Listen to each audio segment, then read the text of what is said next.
Hello and welcome. Thanks for coming back, as always, to the current episode of this strange other life system that I have somehow found growing around me. We are today going to be joined by, in fact, we are already joined by someone named Enrique Martino, who is the digital editor for an anthropology journal called HAU. By the way, real quick, Enrique, am I even pronouncing that correctly? Do you pronounce it how, or I don't know, Maori? I don't know. Depends how you pronounce it. I'll know which side of the controversy you're on. Okay, I'll stick with how, even if it reveals my ignorance. So we are. What's that? That's okay. So for those of you who might have no idea who Enrique is or what HAU is, or you might just have no clue at all what I'm talking about, I'll give you a very quick introduction, basically. A few days ago, Claire Lehman of Quillette wrote an article about a recent drama in anthropology that David Graeber seems to be at the center of. And the way Claire Lehman tells the story is that you had this anthropology journal called HAU, and it was kind of struggling, and there was a very kind of passionate and ambitious editor of this journal who was trying to do everything he could to whip it into shape and make it successful. But people like David Graeber and a kind of coterie of people around David Graeber pretty much tried to sabotage this person. His name is Giovanni DeCall, the editor under question here. And basically, all I know is that David Graeber vehemently disputes the account that Claire Lehman puts forward, and Claire Lehman vehemently disputes the account that David Graeber is putting forward. There's all kinds of back and forth, and he said, she said, and frankly, a lot of it is kind of bizarre and hard to judge for yourself. There are all these screenshots floating around Twitter. Some of the documents you see make it look like this editor of the journal, Giovanni, is a kind of deranged, aggressive madman who's extremely abusive and fails to pay his, journal workers and is exploitative and even verbally and physically aggressive. There's an anecdote in one of the allegations about him literally choking out by the neck a employee or collaborator with the journal. Correct. And yeah, no, hang on. We're going to go over all of it. You'll get to kind of explain everything from your perspective. I'm just saying those are some allegations. And then I actually did a lot of messaging recently with Giovanni, and he has a very different account of it. And when you hear a little bit more about the details, a lot of these allegations don't seem so as scandalous as they seem at first. And so we're going to turn it over to Enrique in just a minute to give his side of the story, and we'll kind of unpack who Enrique is and how he sees it, how he's positioned in all of this, and then he'll unpack his story. But very briefly, before we kick off, what I want to do really is explain to my audience why I'm even interested in this. And this will be kind of the last that I talk. It's going to be mostly Enrique talking. I just wanted to kind of situate this. Most of the people watching this and who know my stuff and my work know that I'm not a journalist, and I never really sought out any type of role or function in a journalistic sense. And I, to this day, am not especially interested in, being some kind of investigative reporter, or I'm not trying to get deep into the weeds of current affairs and, make my show this kind of place where I tell you what's going on in the world in a kind of breaking news sort of way. But I have become quite interested in this story for much larger general reasons. And I think these are the reasons why you too, people listening to this, might also find this quite an interesting case study. Because from my perspective, ever since I retired from academia a few months ago, for those of you who don't know, I was a professor for almost 6 years in England, as a matter of fact, where I believe most of this conflict is situated. And when I left academia, I realized that when I started hearing about drama within academia, I started hearing it and seeing it in a very different light. Because what I think is going on here is that academia is actually a very weird and twisted world that most normal people watching from the outside there are a lot of things that normal people really don't understand. And I have this kind of a unique position now where I was very recently, a career academic. So I know very firsthand how a lot of those things work. And I'm a social scientist. So I have a kind of I hope, somewhat sophisticated model of what's really going on in an underlying sense. But now that I'm retired from academia, I have no alliances within academia. I have absolutely no reason to mince my words or to keep my mouth shut about anything. So I feel like I'm in this unique situation where I can kind of investigate and explain what's really going on in a lot of these weird, bizarre, confusing academic dramas. And so that's one reason why I'm kind of interested in this. And for some reason, I've kind of become in the center of it. Like David Graeber's been messaging me, and Giovanni's messaging me. And so, and Enrique here, who we're joined by today, is actually a member of my forum, my Discord server. So in a weird way, I am actually kind of somehow involved in this. So I figured, why not?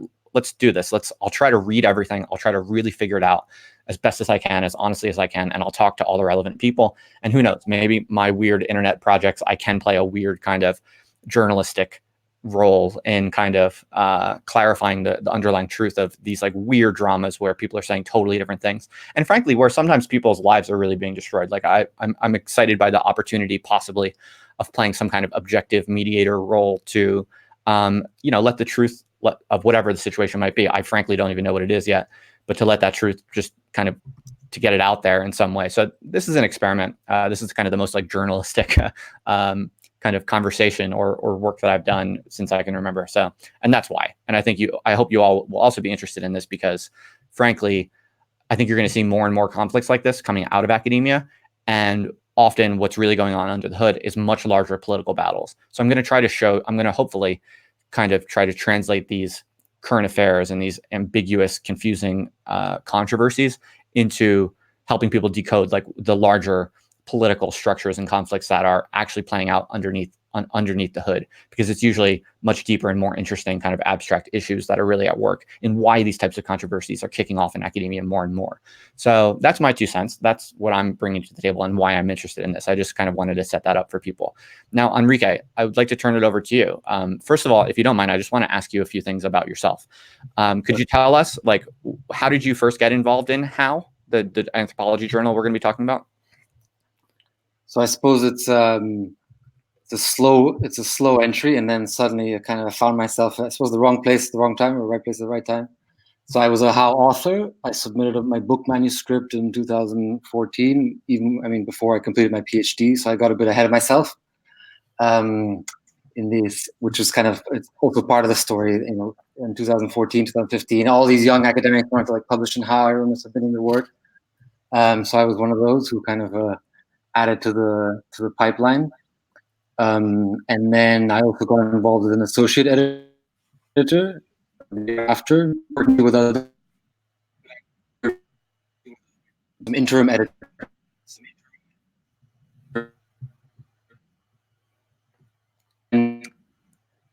Hey, Enrique, your audio is kind of choppy. Is there any way you could maybe move around to get a better Wi-Fi connection or something? I think you're dropping out pretty badly.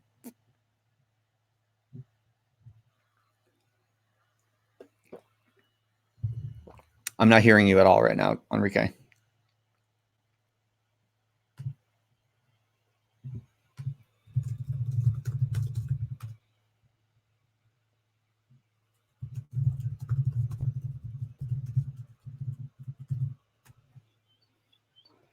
All right, everybody, bear with us.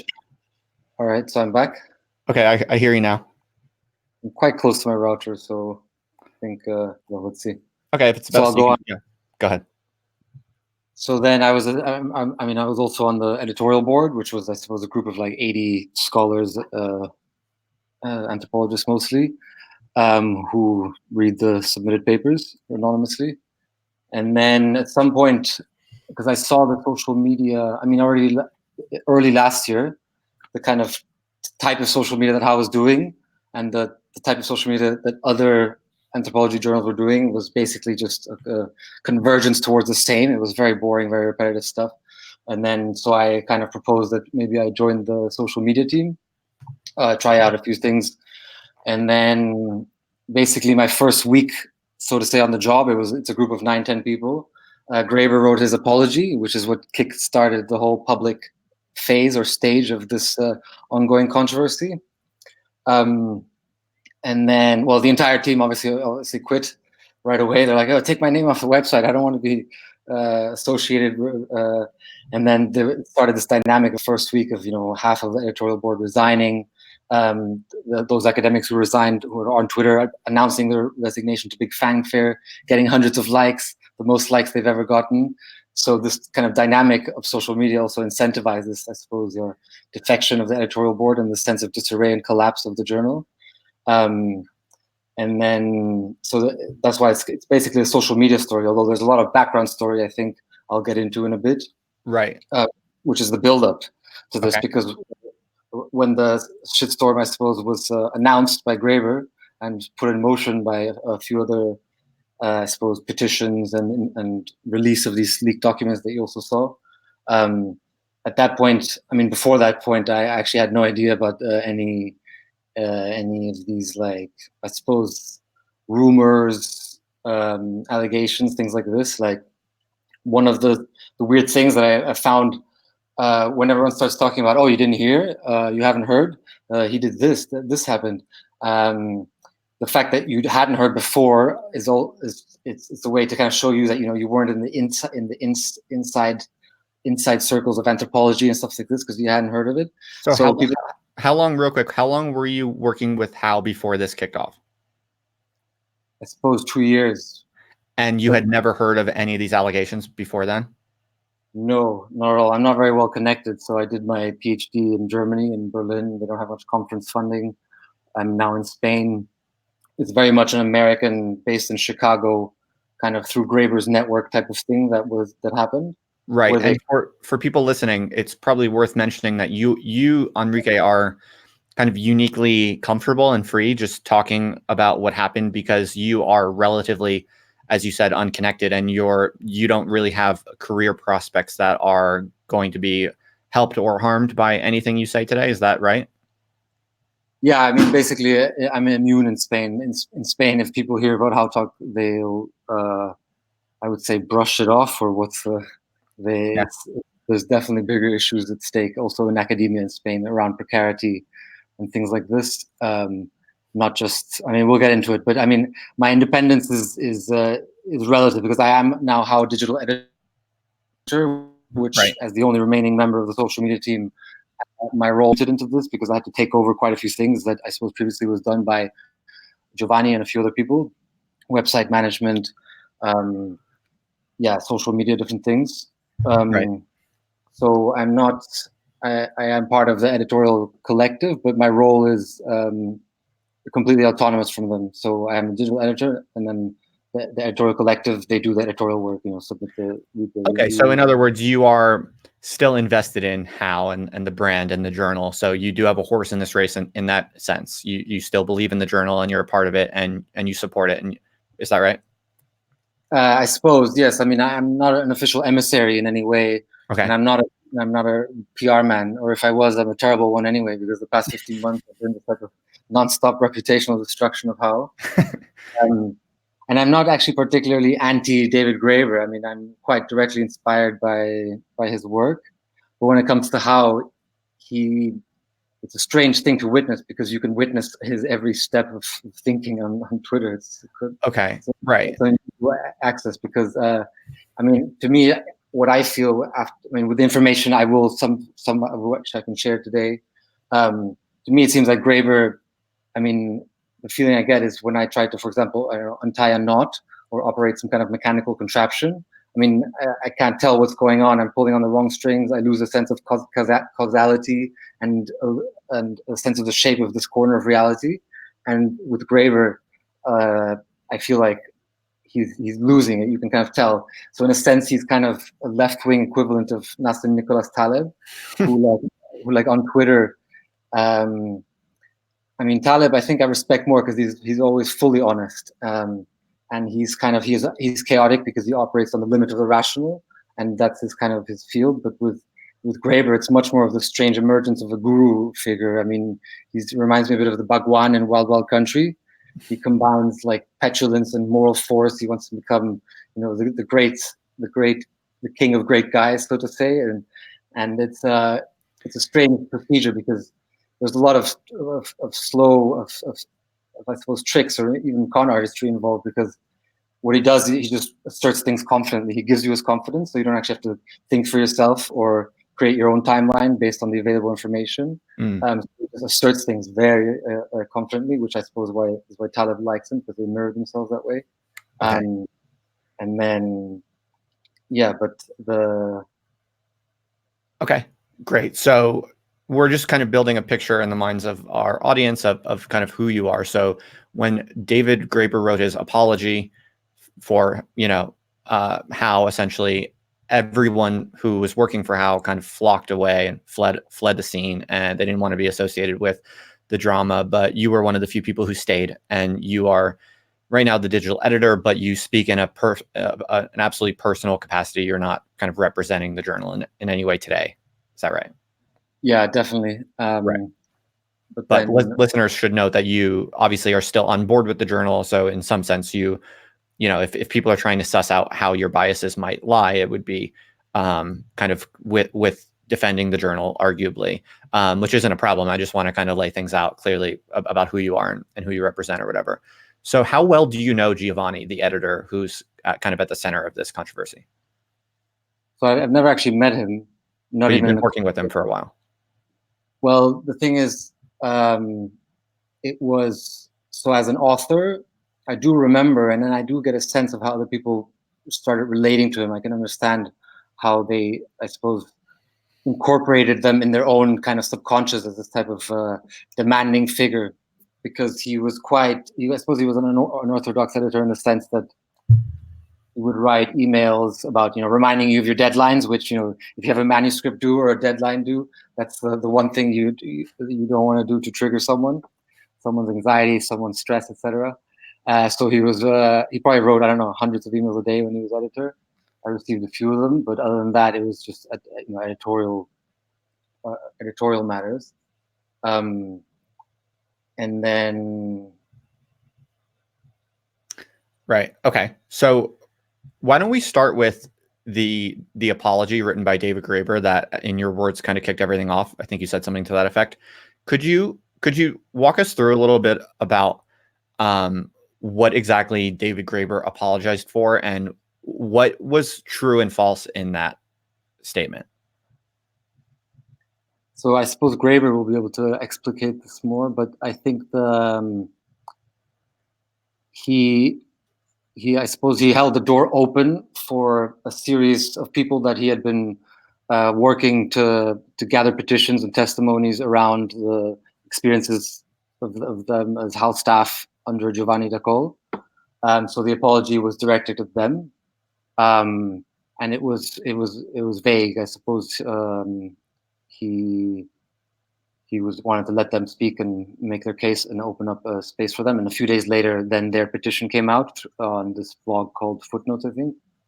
And then, but then he did play it as some naivete, because as kind of more documents have revealed, he was, since late 2017, he was very much part of the committee of the coup, so to say, of what can we put together, what information can we gather, whose testimony can we cite, in order to basically create a shitstorm to force Giovanni's hand into resigning. And then, so I suppose that was the strategy. But then it came at a strange moment, because in 2017, HAU was being restructured. So the Chicago University Press had, I suppose, leased HAU to publish it and take over all production responsibilities, copy editing, etc., things that have been done quite informally before or semi-professionalized. And even Giovanni da Cole wasn't anymore in charge, so to say, but HAU was taken over by a board of trustees, which were 10 academics who also then fled the scene in June 2018, mostly, because it's just too much to deal with. And then, even though they had read all the petitions, all the accusations that were circulated privately by Graeber before that, I mean, I had no idea. I was in these private inner circles. So then, I think the petition can be only understood. The petition is June 2018, but the backstory here, I think, the buildup, that can explain why that petition unleashed the HAU talk as a kind of shitstorm and the many effects of it. We'd have to look at HAU, I suppose, before. And I mean, I didn't know that much about HAU before, but I did, I suppose, participate and observe it along the way. And like other anthropologists too. So we've been, suddenly it's a moment for the discipline to turn its eye onto itself, become participants and observers into the crisis of a publishing outfit or a type of startup, which is HAU. But what's clearly happening is also many symptoms of searing and kind of tectonic tensions within academia, between generations, between professors, between students, between various groups, and that's all kind of coming together through the shitstorm. So it's quite difficult to tangle, because a lot of it has nothing to do with HAU. A lot of it is basically about real issues elsewhere. And how. So that's really good, and I want to circle back to that. I want to get your take on what the underlying mechanisms and issues are, but let's stay just a little bit longer on the details of the case for people who are totally confused. Could you, maybe one way to attack this is to say, did you read Claire Lehman's article? Yeah, definitely. Although would you say that article was generally true as far as you could tell, or were there any notable falsehoods or errors in that article that you could tell? So the article is quite a faithful retelling or reproduction of a report that was produced internally by HAU, by this transition committee, which was headed by a few scholars, 1 chair and seven scholars, professors, very famous professors. And then, because those were available on Twitter on this account called HAU Leaks. And then real quick, I just want to say for people listening, so just to summarize Claire Lehman's article, the title is something to the effect of David Graeber cancels a younger colleague. That's the basic message of the article, is that David Graeber is basically being a bully towards someone who's younger, who's much more precarious, over issues or claims that are dubious at best. And that's the overall story that Claire Lehman tells, at least as far as I remember it. And I read the whole thing closely. So that's what we're talking about. So go ahead, Enrique. Yeah, because it's interesting. I mean, the article, what Graeber is now kind of obsessing about is that it made it seem that he had fabricated kind of Me Too. He tried to Me Too Giovanni, basically. And then, I mean, it's true, Graeber's right. There was plenty of other issues involved, but the other issues that are also very much talked about in this reports that Claire links to from the HAU Leaks account. The key statement that this report makes is that a lot of the allegations were presented as evidence themselves. I mean, this is the quotation. But I think the person who produced this report didn't really have like the sexual harassment kind of fabrication in mind, but rather like financial misconduct, which actually was like the primary charge. So already in 2017, I mean, I can tell from reading the same reports, some of the people at HAU working under Giovanni were kind of concerned that he wasn't keeping books. So they suspected that he was kind of embezzling or something, and then they used that as like their first move, so to say, to try to maybe get rid of Giovanni. And in your view, is there any truth to the claims of financial misconduct? So that's like one of the issues of utmost concern, because that's a crime. And then but HAU had a treasurer in 2017, late 2017. And then she did the books right away, and it's just like, okay, I mean, everything's fine. He just didn't do the books, which is, I suppose, I mean, I don't even know how books work. I mean, no academics know how to do books, so it's also like the last thing on the list while we're building a small publishing startup. So, I mean, that's your read on the matter, that basically the books weren't being done, so it was a bit chaotic, but there was no real wrongdoing as far as you know. Is that your position on the matter? The treasurer, and like now with the move to Chicago, it's clear that there was no wrongdoing. And even then, I mean, the thing is, starting from this initial accusation, a few other things spun off. So, once the claim of that Giovanni's, I suppose, carelessness around kind of keeping the accounts, having no one else saw the accounts, et cetera, there was no treasurer during this period.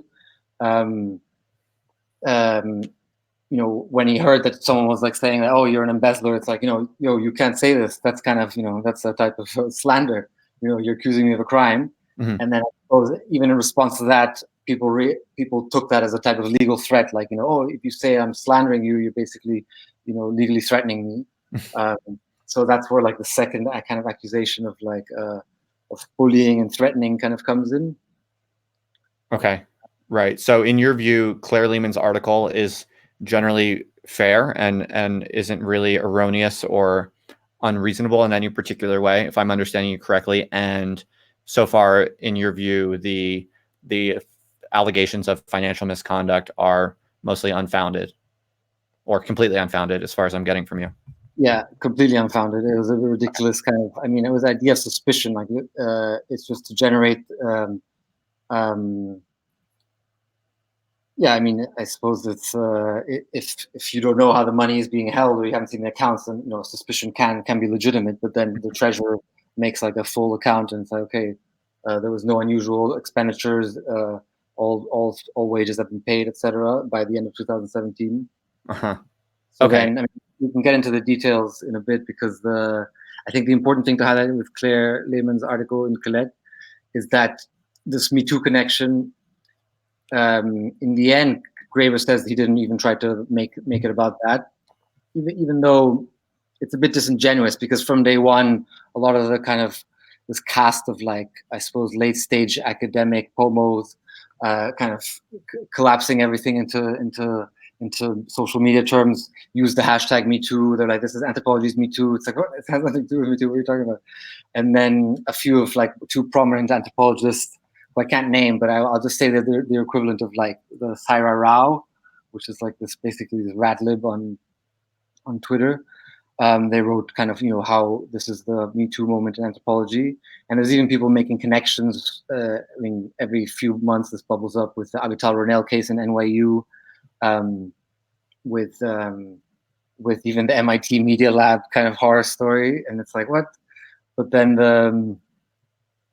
Graeber, when he now claims that he says he doesn't link it to Me Too, it's disingenuous, because he's still talking about these, like, a group of HAU staff as survivors.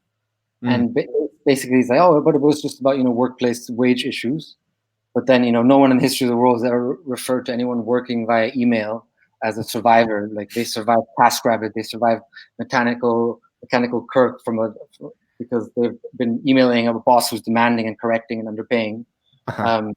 And this is one of the key dynamics. Giovanni never met any of these people. It was all a remote office. He was okay. So let's pause on this real quick, because one of the more bizarre allegations when you look through all these documents is that, and when I say documents, by the way, people, you should take note that Enrique is totally right that most of the documents are just someone somewhere alleging something, but it's in the form of a Twitter screenshot. So therefore, that has the evidence of the aesthetics of a kind of evidence, even though it's really just kind of glorified hearsay. So keeping that in mind, that's what I mean when I say documents. But nonetheless, these are formal letters that were written at one time or another from one person to another person. So it's not nothing. But in any event, one of the more bizarre allegations that you see in these documents is that at one point or another, Giovanni is accused of promising sex workers to academics coming to his conferences or publishing for HAU. Can you speak to any of that? Do you have any idea what that's referring to? Is there any truth to that? So I hadn't heard of this at all, but like, I started hearing about it because even Graeber at some point, he's like, oh, I have even bigger dirt that I can't release. But then it turns out that this dirt is like, because it was formalized in Graeber's letter that he circulated amongst a group of colleagues about, that he was basically using HAU funds to pay sex workers. Right.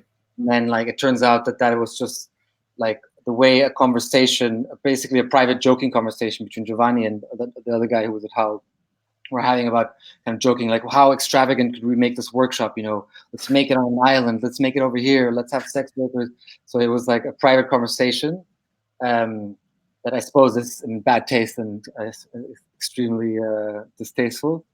But then the way this, through a cold retelling, because they were friends, and then I suppose they stopped being friends, and then the way someone can transform this type of memory of a conversation with a friend into a kind of misallocation of funds, intention to hire sex workers, running a kind of a sexist exclusionist space, which none of the women academics or authors was how even remotely mentioned this. So it was kind of like it was just another one of these kind of things that emerged from the pile, like of kind of strange founding or short-circuiting of like what were intensely personal relationships between friends who started HAU. It was like a small group of friends or people who became friends during the process. And then at some point that friendship dynamic stopped. And then all these, I mean, because I should say quickly that a quick, so it is a quite a strange case in anthropology and in publishing altogether, because it started in 2011 as a kind of startup. And quite quickly it became the journal of the discipline of anthropology. It was massive. It was publishing kind of almost 50 articles per issue. There's over 500 articles already in the archive since 2011. Books, symposia, reprints, everything was kind of going well. And then, I mean, Giovanni, he had this theory, which is revealed in his last editorial, his farewell editorial, called Performative Abundance. So he has a story of like a medieval siege, where I suppose the castle is surrounded, and then the queen or whatever in the castle says, to show them how well we're doing, we should, take our ox, slaughter it, fill it up with all our corn, all our food, and then give it to the siegers, to the soldiers waiting to besiege us, so they think everything's going well. And then as this type of strategy of operation or enterprise, you act as if everything is a plenty, everything is expanding as a way to attract further wealth and abundance, which on the one hand seemed to work. More authors, better quality. It had received like the stamp of approval from big names in the field. But clearly in the steam room, other things were happening, since it was a very small operation.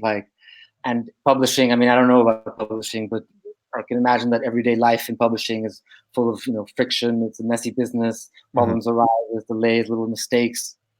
And every mistake is compounded, or every mistake has to be followed by a fix, a bit of fuss, a bit of emails. And then so you get a sense that there's this kind of escalating frustration, which is quite unsustainable if it's kind of a fast-paced, high turnover environment. Right, okay.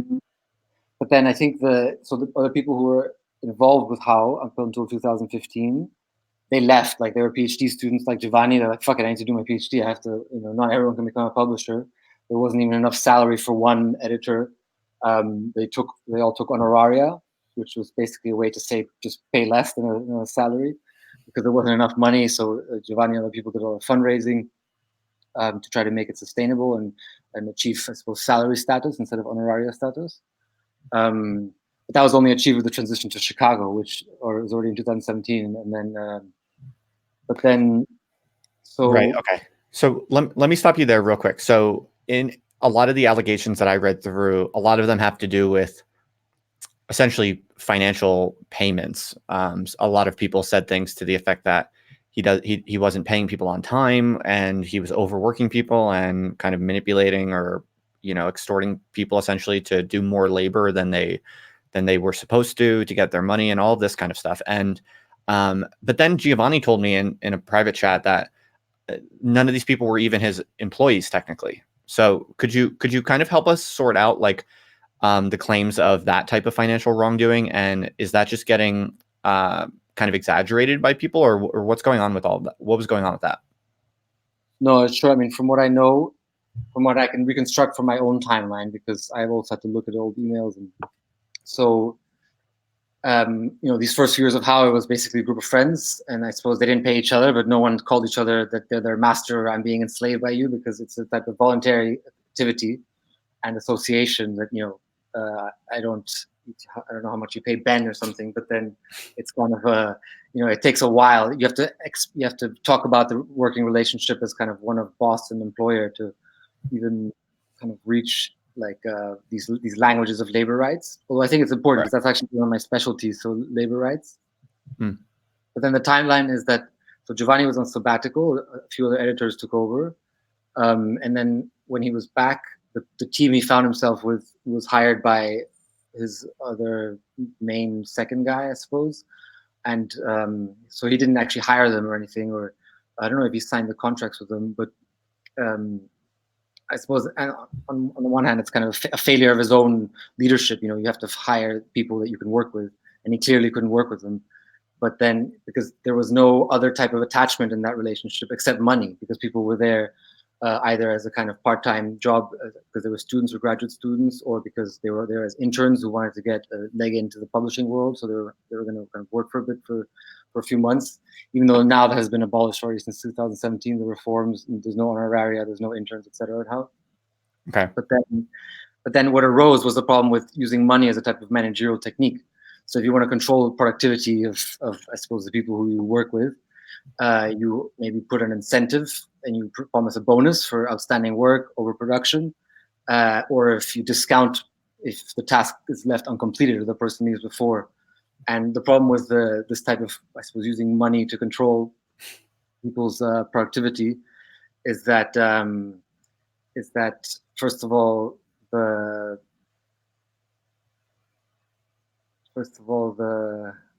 I mean, it is inherent in the structure of the honorarium. So you're only paid at the end of the year, which is already a problem, because if you want to leave before you've been working 6 months and you want to fuck off because you can't stand Giovanni.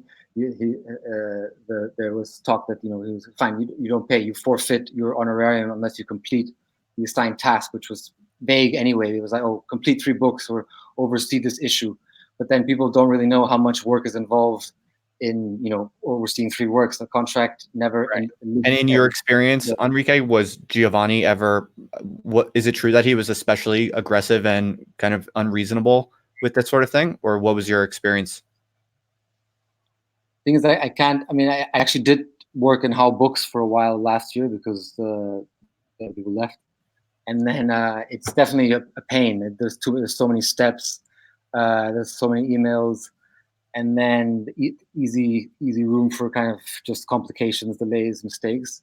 Mm-hmm. And then it's definitely, I wouldn't wish it upon many people unless they kind of already know how to do it, because if you're trying to learn, you're going to break into the job for your first time, if you're like have no idea how publishing works or how.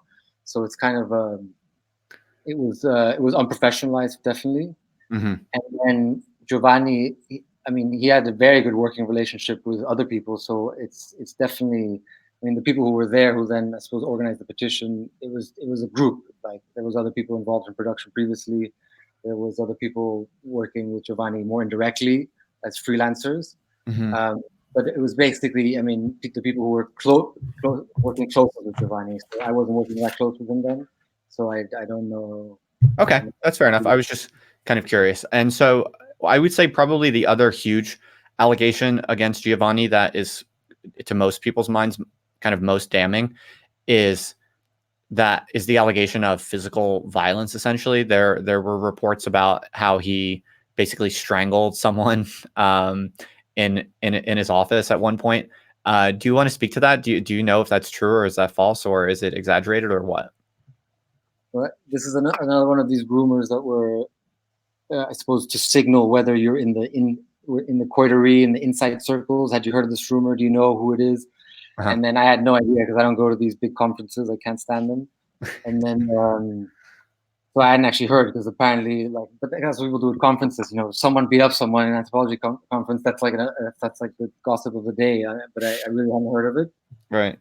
And then, but I think the context that is revealed from the letter,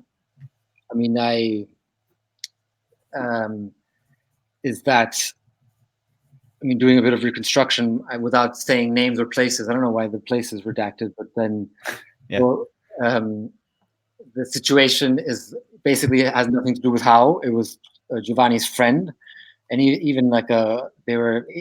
was a professor. Giovanni was a PhD student. So I don't know if they're the same Gen X generation though, but then, and the setup is that, they were friends that had nothing to do with HAU. Giovanni was going to stay in his place over Christmas, and apparently they had stayed with each other before, and they had slept on each other's sofa. They had gone out drinking. They wanted to climb together. I don't know, shit friends do, clearly. And then Giovanni showed up at his flat. This is in the screenshot of the letter. In the winter, clearly in the northern hemisphere, in a deep winter, and then the guy didn't show up. So Giovanni then went to the department, and then the guy, after I suppose what triggered his attack was like that the guy said, you should be grateful that I even let you stay, because they had a fight. He said "fuck you," which is the equivalent of basically shoving your head down and shushing you. So Giovanni, I suppose, stands up, and the whole scene is described in very kind of cartoonish ways, very slow motion. He stands up. There's a tussle. Where is he going to grab him? Is he going to grab him by the hips? That's a bit awkward. Is he going to give him a bear hug? He grabs him by the neck. Then the other guy grabs him by the neck again. And it's probably this extremely awkward dance that wasn't too brutal, because then they clearly both let go again. And I don't know what they did afterwards. But then I think that's the situation of the letter. That's how I read it. And it's definitely unfortunate that maybe people will get physically harmed. But this escalation, it could have been better and also even more comical if it was just, people saying "fuck you" and then showing each other the middle finger and then reaching a stalemate. Just have you seen this video of these two French jaywalkers who are just flipping each other the bird and "fuck you, no, fuck you," and then for 2 minutes, at least some kind of physical intervention kind of breaks that tension, and people kind of freshen up again, which is kind of what happened. And this had nothing to do with HAU, so it's actually irrelevant to his activities as an editor or even to his character, because basically the past 15 months, people have been digging for anything Giovanni has ever done in the past 20 years. People are sharing completely irrelevant kind of anecdotes, details. And then, this type of falling out with a friend is kind of, it exists. He's not the only person who I've heard that has had a tussle with someone. So okay, sure. Yeah.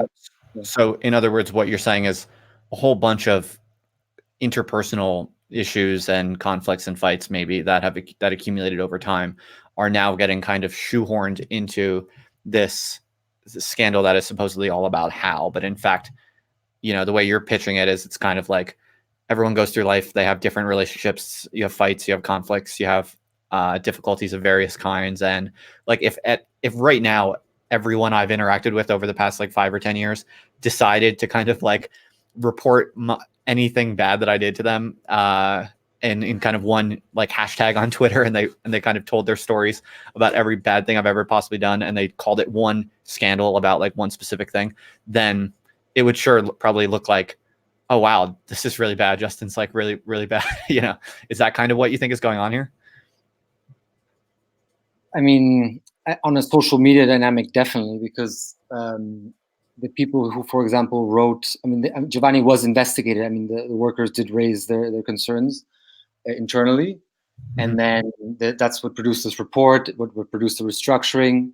So Giovanni was actually punished. He was reprimanded by the board of trustees, which means I think he then didn't work for a bit, and then he wasn't allowed to have any subordinates with him, this type of close contact every day, dozens of emails a day, kind of correcting, very close working relationships with subordinates, only with kind of professional freelancers. So in a sense, they applied, an economy of punishment, and they calculated, okay, this is what he did, this is what needs to be done to fix it, and they didn't take it into account things that were irrelevant to the publishing of HAU, because what's been happening with the HAU talk is, just different dimensions, basically,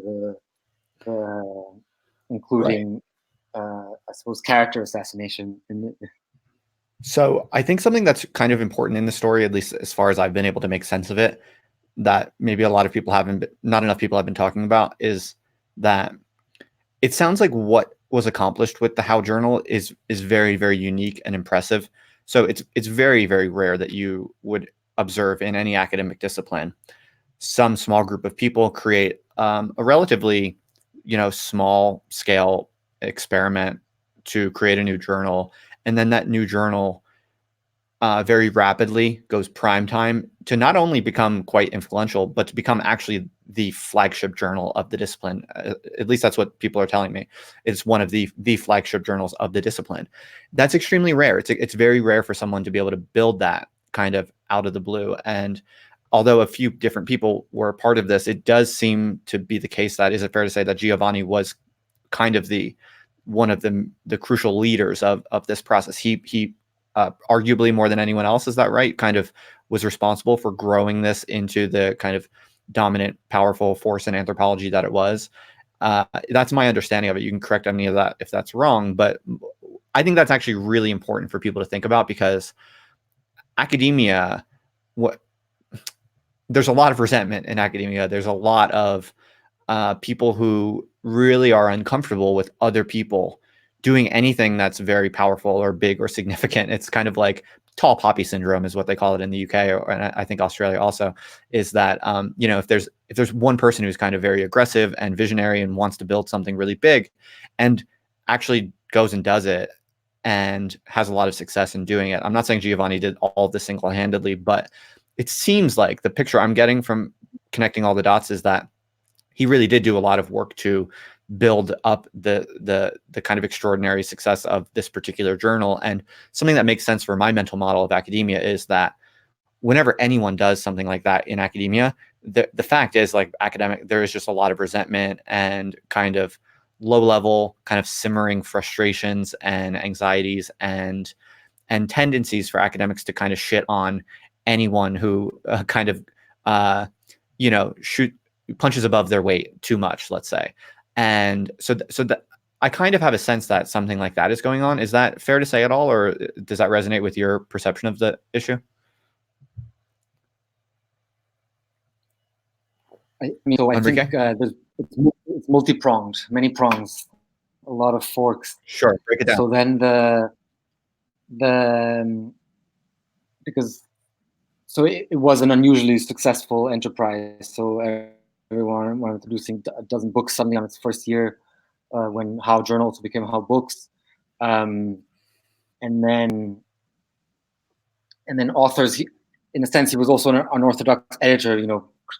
Basically producing way too much. I mean, there's plenty of open access journals. There's dozens of journals in anthropology, but sometimes they produce 2 or 3 articles, or and it was clearly this theory of performative abundance. It was over the top sometimes, and then and there was difficulty in authors.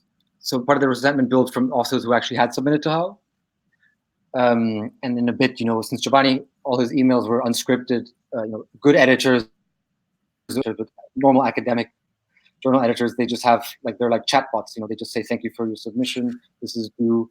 Right. It's kind of automated, just so they don't trigger any authors, or they don't cause any turn of phrase that can be misinterpreted. But then he just wrote free, and this obviously led, to hundreds of emails a day to a few authors to be like this academics, because he's just an editor. And then so even one of these academics who published in HAU, she's above me, so I can name her. I can punch above my status, punch up. Emily Yates Dorr. She actually reproduced an email and published it in a blog with Giovanni, where he says, "Oh, this shows that he's abusive and intimidating." It's Giovanni asking her for article processing charges, which was a policy introduced for an open access journal quite late, only in 2015, because they had no money. They had no money to pay anyone. So it's fuck, if you're from a rich ass university like the University of Amsterdam and you have an ERC grant, or you're from an Ivy League, apply to your library for an APC. Even if you don't get it, we'll accept it. The libraries have these funds, university libraries, just open access publishers. He's apply.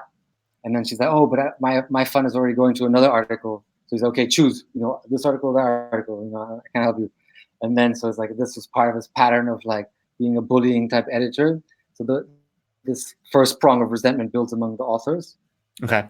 And then, and I think the second prong is the much larger group of also people who were basically rejected as authors. So a lot of the HAU Talk people are people who at some point wanted to publish with HAU, because HAU, it did a strange thing where it combined, I suppose, prestige, old name, old world prestige, Cambridge, Chicago, with kind of radical publishing. It was open access, it was free. It had this kind of definitely kind of 2012 moment of kind of openness as radical, which clearly doesn't entail automatically, especially if you look at the internal mechanics and the labor relationships. But then, all these people who were rejected, it's clear that there's a lot of personal history. So even, I think he's one of your reply guys, this guy called Hans Steinmüller, professor in LSE, David Graeber's colleague, also above me, so I can punch up. He has been obsessed with Giovanni. They were flatmates. They were friends in Halle, in Germany, in the Max Planck. And then at some point, Giovanni was also this like no bullshit editor. He wouldn't publish his friends if the work was shit. He's like, fuck you, I'm not publishing this. It's crap. And then that's like sticking a dagger in the heart of an academic. And then so I suppose he carelessly he made a lot of enemies this way by focusing only on the content or what he thought was his vision or the type of quality he wanted for his anthropology journal.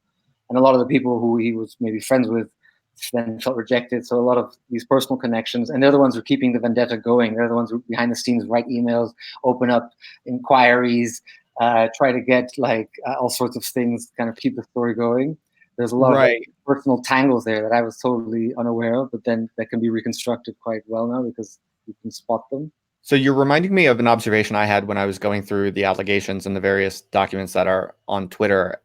And there's one letter from someone at Stanford. I forget who. Well, you don't know who writes it because all the names are redacted except for Giovanni's.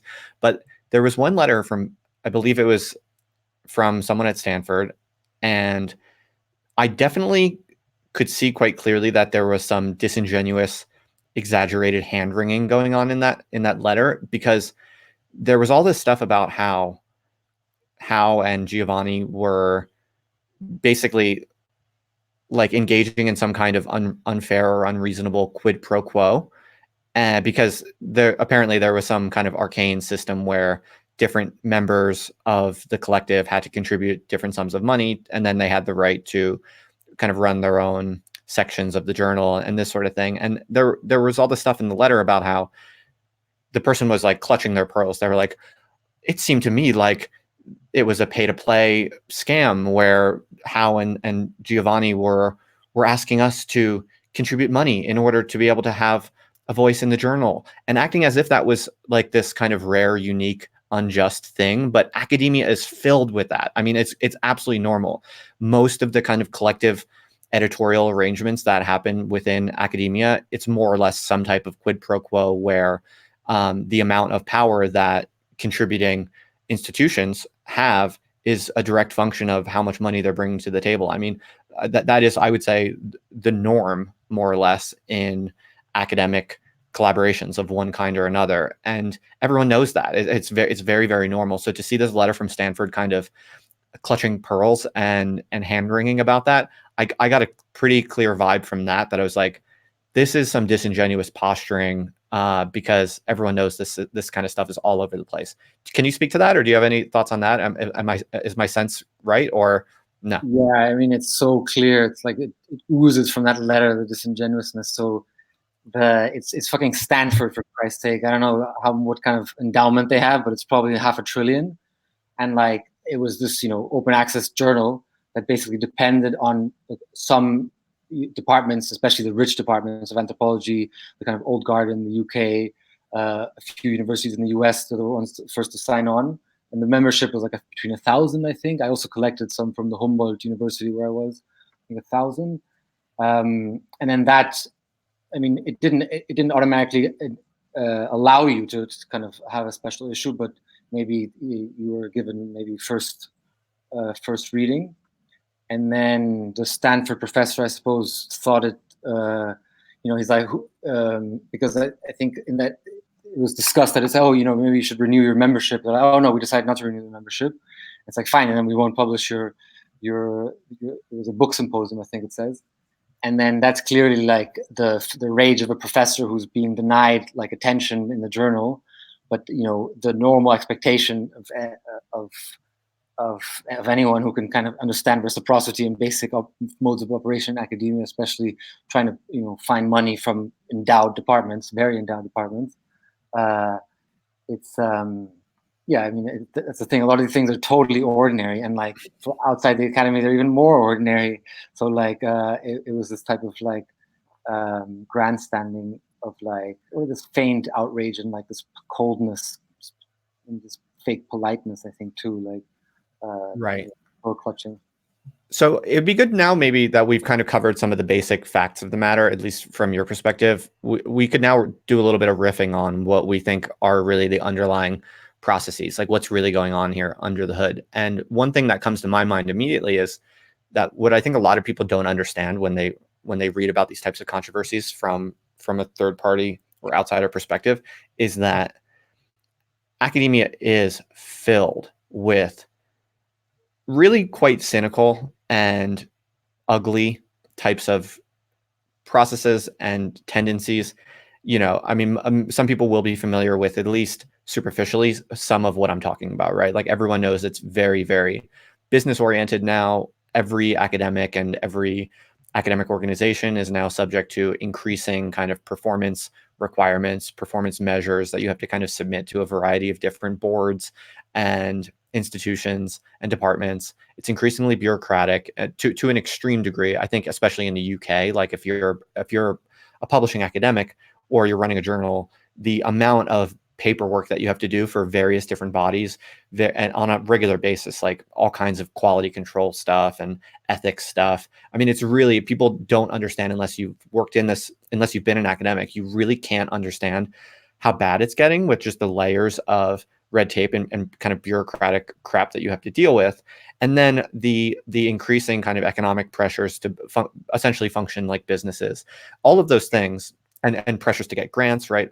Individual pressures on individual academics to get grant money, to bring in money in order to get their promotions or whatever. I mean, the whole system is so intensely kind of nasty and exploitative and also bureaucratic. So it's like, it's all the downsides of the business world. It's just as competitive. It's just as much pressure and exploitation and kind of nasty capitalist types of ways of thinking and acting, just as bad as it is in the business world. But it has the added disadvantage and the added annoyance of you don't even get to operate freely on an open market. You have to deal with all kinds of social and political back massaging to get the things that you need and get the things that you want, and all types of bureaucratic red tape you have to jump through, so many hoops you have to jump through.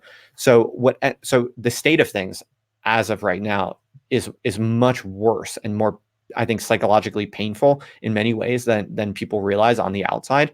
And I think that it seems pretty clear to me that this is essentially one of the big background factors to this bizarre controversy. Because like, if you're in academia and you're invested in a career in academia, whenever you have these types of conflicts, you can't really point to the underlying the big elephant in the room, because you share that with everyone else. Like, you're already invested in that game. So no one can throw up their hands and say, actually 99% of this conflict is like really basic bullshit that makes this entire system and kind of career lifestyle nearly intolerable. You can't just say that that's actually what's going on, because it doesn't help when you're embedded in that situation. Everyone has to agree to not talk about those things, and then make conflicts between each other and try to throw another person under the bus to make sure you don't get thrown under the bus or whatever. But when you're actually trying to figure out what the fuck is going on from an outside perspective, I think 90% of this type of stuff is actually just nasty pathological features of the contemporary academic environment that basically makes people super unhappy all the time, makes people super on edge all the time, makes people constantly kind of frustrated and upset. They don't have enough time to do things. They don't have enough time to do, the research that really matters to them, all these types of different frustrations. Other people get ahead faster than you, even if they're not as good as you. There are all types of things like that that make people really, really upset. And so that's just something that I think is really important to flag. Like, I think that's usually going to be about 90% of what's really going on under the hood of these particular conflicts. Enrique dropped out real quick, but I'm going to add him right now. Enrique, are you back? I'm not hearing you, but were you able to?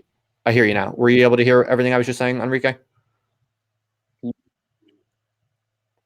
Yeah, pretty much. There was a bit of a disconnect at some point. Sorry. That's okay. Did you get enough of that to comment? Does that resonate with you, or what do you think? Yeah, I mean, it's the thing is, a lot of people brought their own issues to the table, which had nothing to do with HAU, and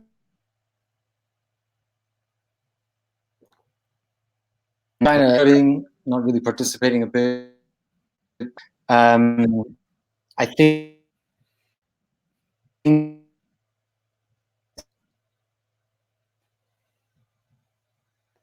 history angle onto this. And what I see is, clearly so many class compositions, like layers of class composition. So the people who are most active in this type of, in this shitstorm are people outside the Ivy Leagues. So graduate students outside the Ivy Leagues, because they see that, the system is rigged.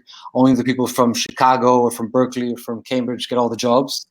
And I mean, there's no real insight in that. I mean, it's obvious that the only the people there will get the job, because that's what people use for proxies, and if you don't have that connection, you're basically out of the labor market. That's how most labor markets work. It's just, it'd be good to tell people beforehand how labor markets work. And then, so there's this large class of, basically unemployable, structurally unemployable kind of people in the academy, and a lot of hidden unemployment. A lot of people joined who were like, into the kind of shitstorm, who were now work maybe in NGOs or in museums or something, and they're like, they still kind of consider this academic battle theirs. Because it's, and even a lot of bachelor students, because they already see themselves excluded from the future of the profession, and it's clearly not realizable unless you go from from Ivy to Ivy, and then it is a strange, but they're the most enthusiastic people about academia I've ever seen. It's really strange. So they spend all the other days that they're not kind of shitstorming one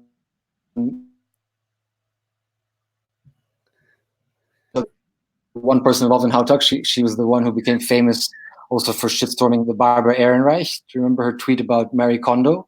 And then the tweet was like, they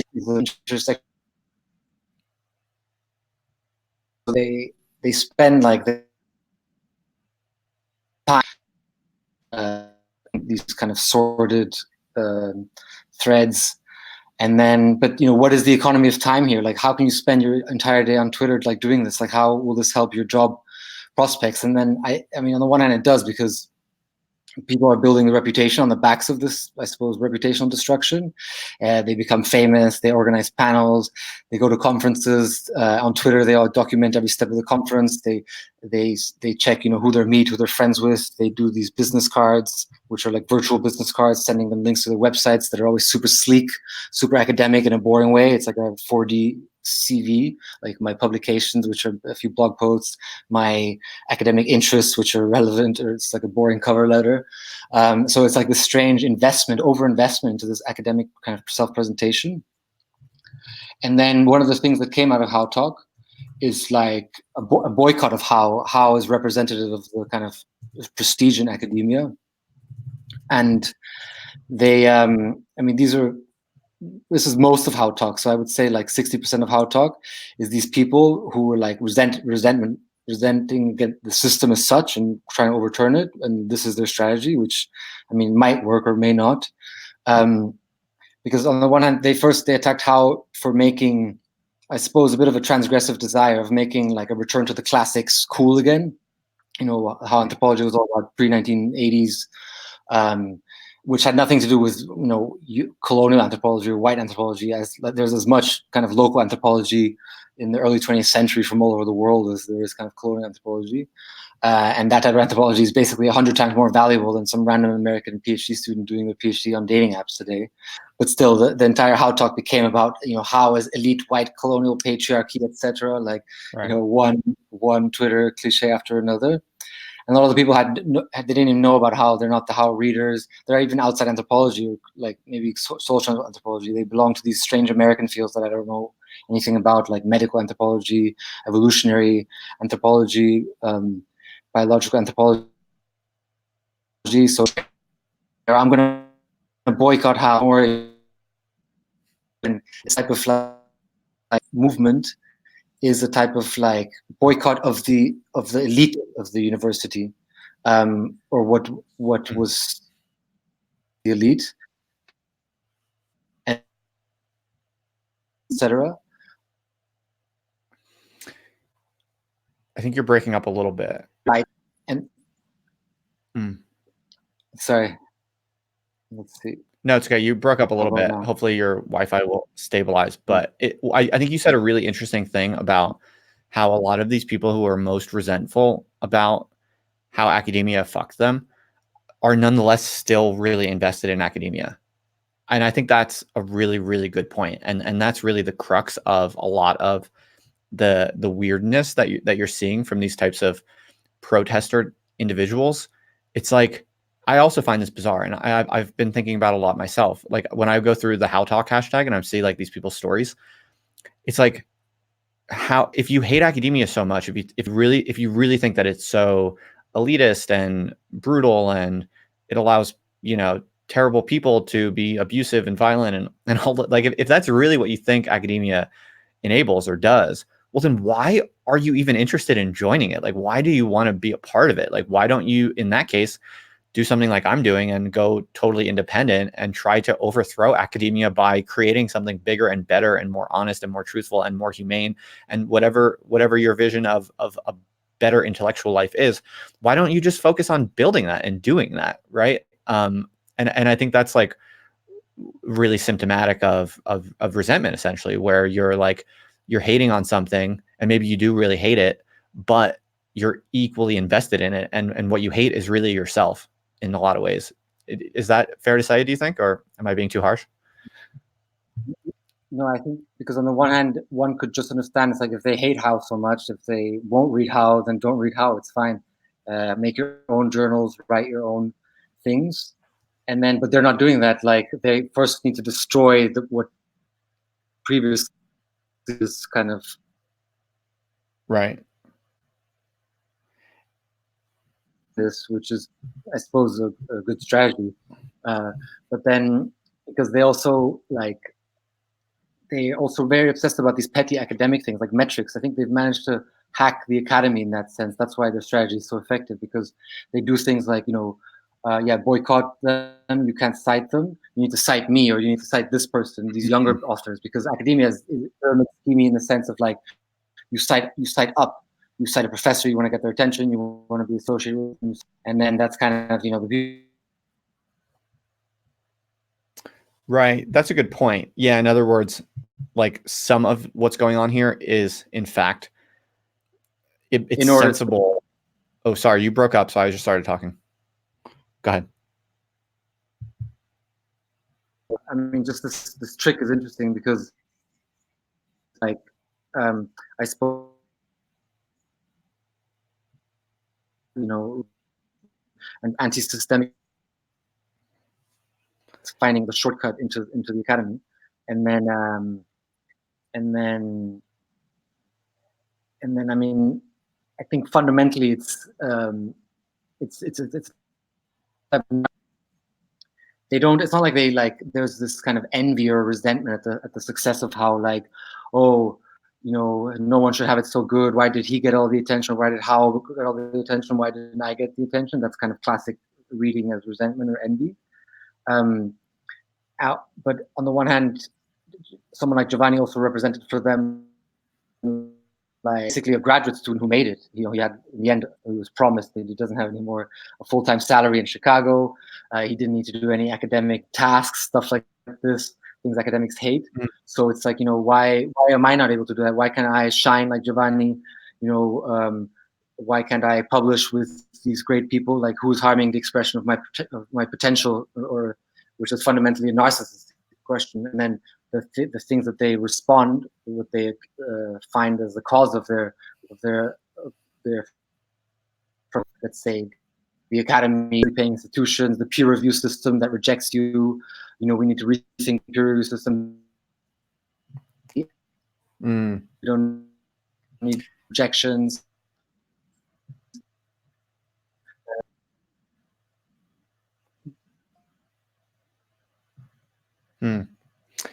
Hey, Enrique, I have to say you're breaking up pretty badly for me. I don't know if it's just on my end. Hopefully the live stream is getting all of your audio. We'll find out. But I wonder if you could maybe like disconnect again and maybe, I don't know, restart your router or something and maybe log back in, because it's quite bad. I'm not really able to hear much of what you're saying. So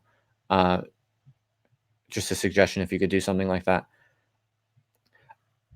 Yeah, so I think what's also a good point that you made, Enrique, is that in some sense, these pathological tendencies they do seem to be driven by some objective constraints that actually do characterize academia. Like a lot of this perverse behavior does make sense in the context because, and I think the underlying reason why is because so much of academic funding comes from a few big pockets, right? It's usually like big funders at the nation state level. So like America has the National Science Foundation, for instance. In the UK, it's some other organizations, both British and European. And but in any event, in any national context in academia, there's usually a few big players who have most of the money, and to do things, to do research, to get grants, and often to have your salary paid, you have to bring in a certain amount of money from these relatively constrained set of big pockets, and that does lead to weirdly antagonistic incentives. So like Enrique made a good point about citations, for instance. Like there is a kind of scarcity mentality, and in some sense it is actually kind of fair because attention is scarce and there's only so many people in academia, and if all of the citations are being earned by a relatively small minority in a particular journal or what have you, there is actually a gain to be had. There is a payoff to be won if you and your buddies can do anything to basically take down that big reservoir of attention and influence and citations. If you do that, you do kind of build a name for yourself. And then if you have your own journal, that might gain in influence relatively, and then you'll get more citations. And there is, so that's just one example, but there's many other kind of patterns in academia where, because of a relatively small number of big funders, everyone is basically fighting tooth and claw in a way that, ironically, and this is where I'm going with this, is actually more perverse and brutal than on the open market. And this is something I've really been struck by over the past few years for me, because I've kind of been in and out now, is that the brutality of the competition, the exploitativeness, and just the cynicism and the sheer kind of strategic, manipulative prowess of the actors in academia can often be way more brutal and intense and insane than what you find in the day-to-day business world of small business people just trying to kind of build something of value on the open market. And I'm far from any type of like capitalist booster. Like I think capitalism is generally a kind of civilizational catastrophe in the long run. But there's definitely some psychos in business. Like obviously there are some really perverse, abusive people in the business world, but they're relatively small in number, and they're like at the top, right? So you have people like Steve Jobs, right, who's like notorious for being a kind of abusive, aggressive asshole. So obviously capitalism can select for that type of personality and kind of incentivize it and encourage it. But that's a relatively small number of people. Whereas like most normal people who are just trying to make it in some kind of small business context, they're actually like pretty reasonable people. They genuinely don't want to be like actively exploiting or abusing anyone. And so, but in academia, you actually have to be pretty cutthroat. You have to be like extremely cynical and competitive and political in that regard. And so in a weird way, because of the context, like people think that academia is people who don't want to be competitive and they don't want to be business oriented and they want to be just humane, relaxed intellectuals, thinkers, and writers. But in fact, the fact of the matter in academia is that all of the incentives and institutions select for some of the most aggressively kind of cynical, manipulative, dishonest, disingenuous types of social climbing types of people. And a lot of people, I think don't realize that. Yeah, I mean it was this type of like opportunistic moment. So like, I mean, academia sucks. I hate academia more than anyone. But then HAU was that for me actually a type of refuge outside academia, like in the sense that it actually is not connected to any university in particular or any. It was just basically good content, like other journals I stopped reading ages ago because it's just like this game of publication, getting it out there, blah blah, playing games, and then but in HAU there was something more kind of old-fashioned and scholarly about it. Mm-hmm. And but I suppose behind that was just like a small team that was totally overworked, etc. But then in the end, it was weak. I mean, HAU was a small operation, and that's why it's been so, I suppose, vulnerable to destruction, reputational destruction, and disaffiliation, exclusion from the discipline. People from HAU can't really like make conference panels anymore. They can't announce anything without being immediately kind of surrounded again. And then so it's like, but you know, they come with, you know, legit problems that have nothing to do with HAU, that come from, you know, stagnation in the academy, the bottlenecks, the impossibility of ascension, and then I mean, the idea is like to pick better targets. Like if you really want to, you know, criticize the academy, then go criticize the academy. Like don't use HAU as like your scapegoat to point out at like, you know, this is the reason, you know, in most departments you will find very similar stories. And then that's the thing, it does need to be a kind of a non-ritualized conversation. It really needs to be a kind of a turning inward, a look at, you know, the ugliest aspects of academia that are writ large. I mean, some of these things about like Giovanni is this kind of like figure that can control careers, or you know, professors are the ones who control careers. Like Giovanni has no influence in any selection committee. Like it's a group of professors who then decide who will become their colleague, and then there's, you know, many different factors. They won't listen to an editor. Like it's also this insane, like what was heaped onto him, what he had to take the blame for, what he was accused of, is either much more prevalent or basically just a substitute for what's going on in their own departments. Because most people hadn't even met Giovanni or even read HAU. Like it was a projection of their own unconscious, what they were trying to express. And for that, I mean, respect to people kind of making, you know, long sulky threads and sharing their generalized micro traumas of academia. But then it is this strange phenomenon of like that has been kind of heaped around HAU, and it's like of like basically neurosis of prestige, panic at precarity.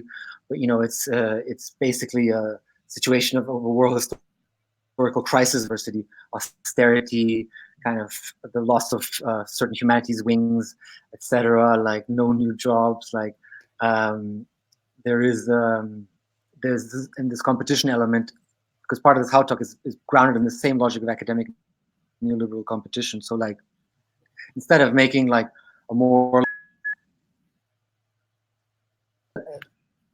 trying to make their name by making these escalating demands, which was like one of these dynamics of the academy anyway, always making something, making a more outrageous or unlikely kind of claim.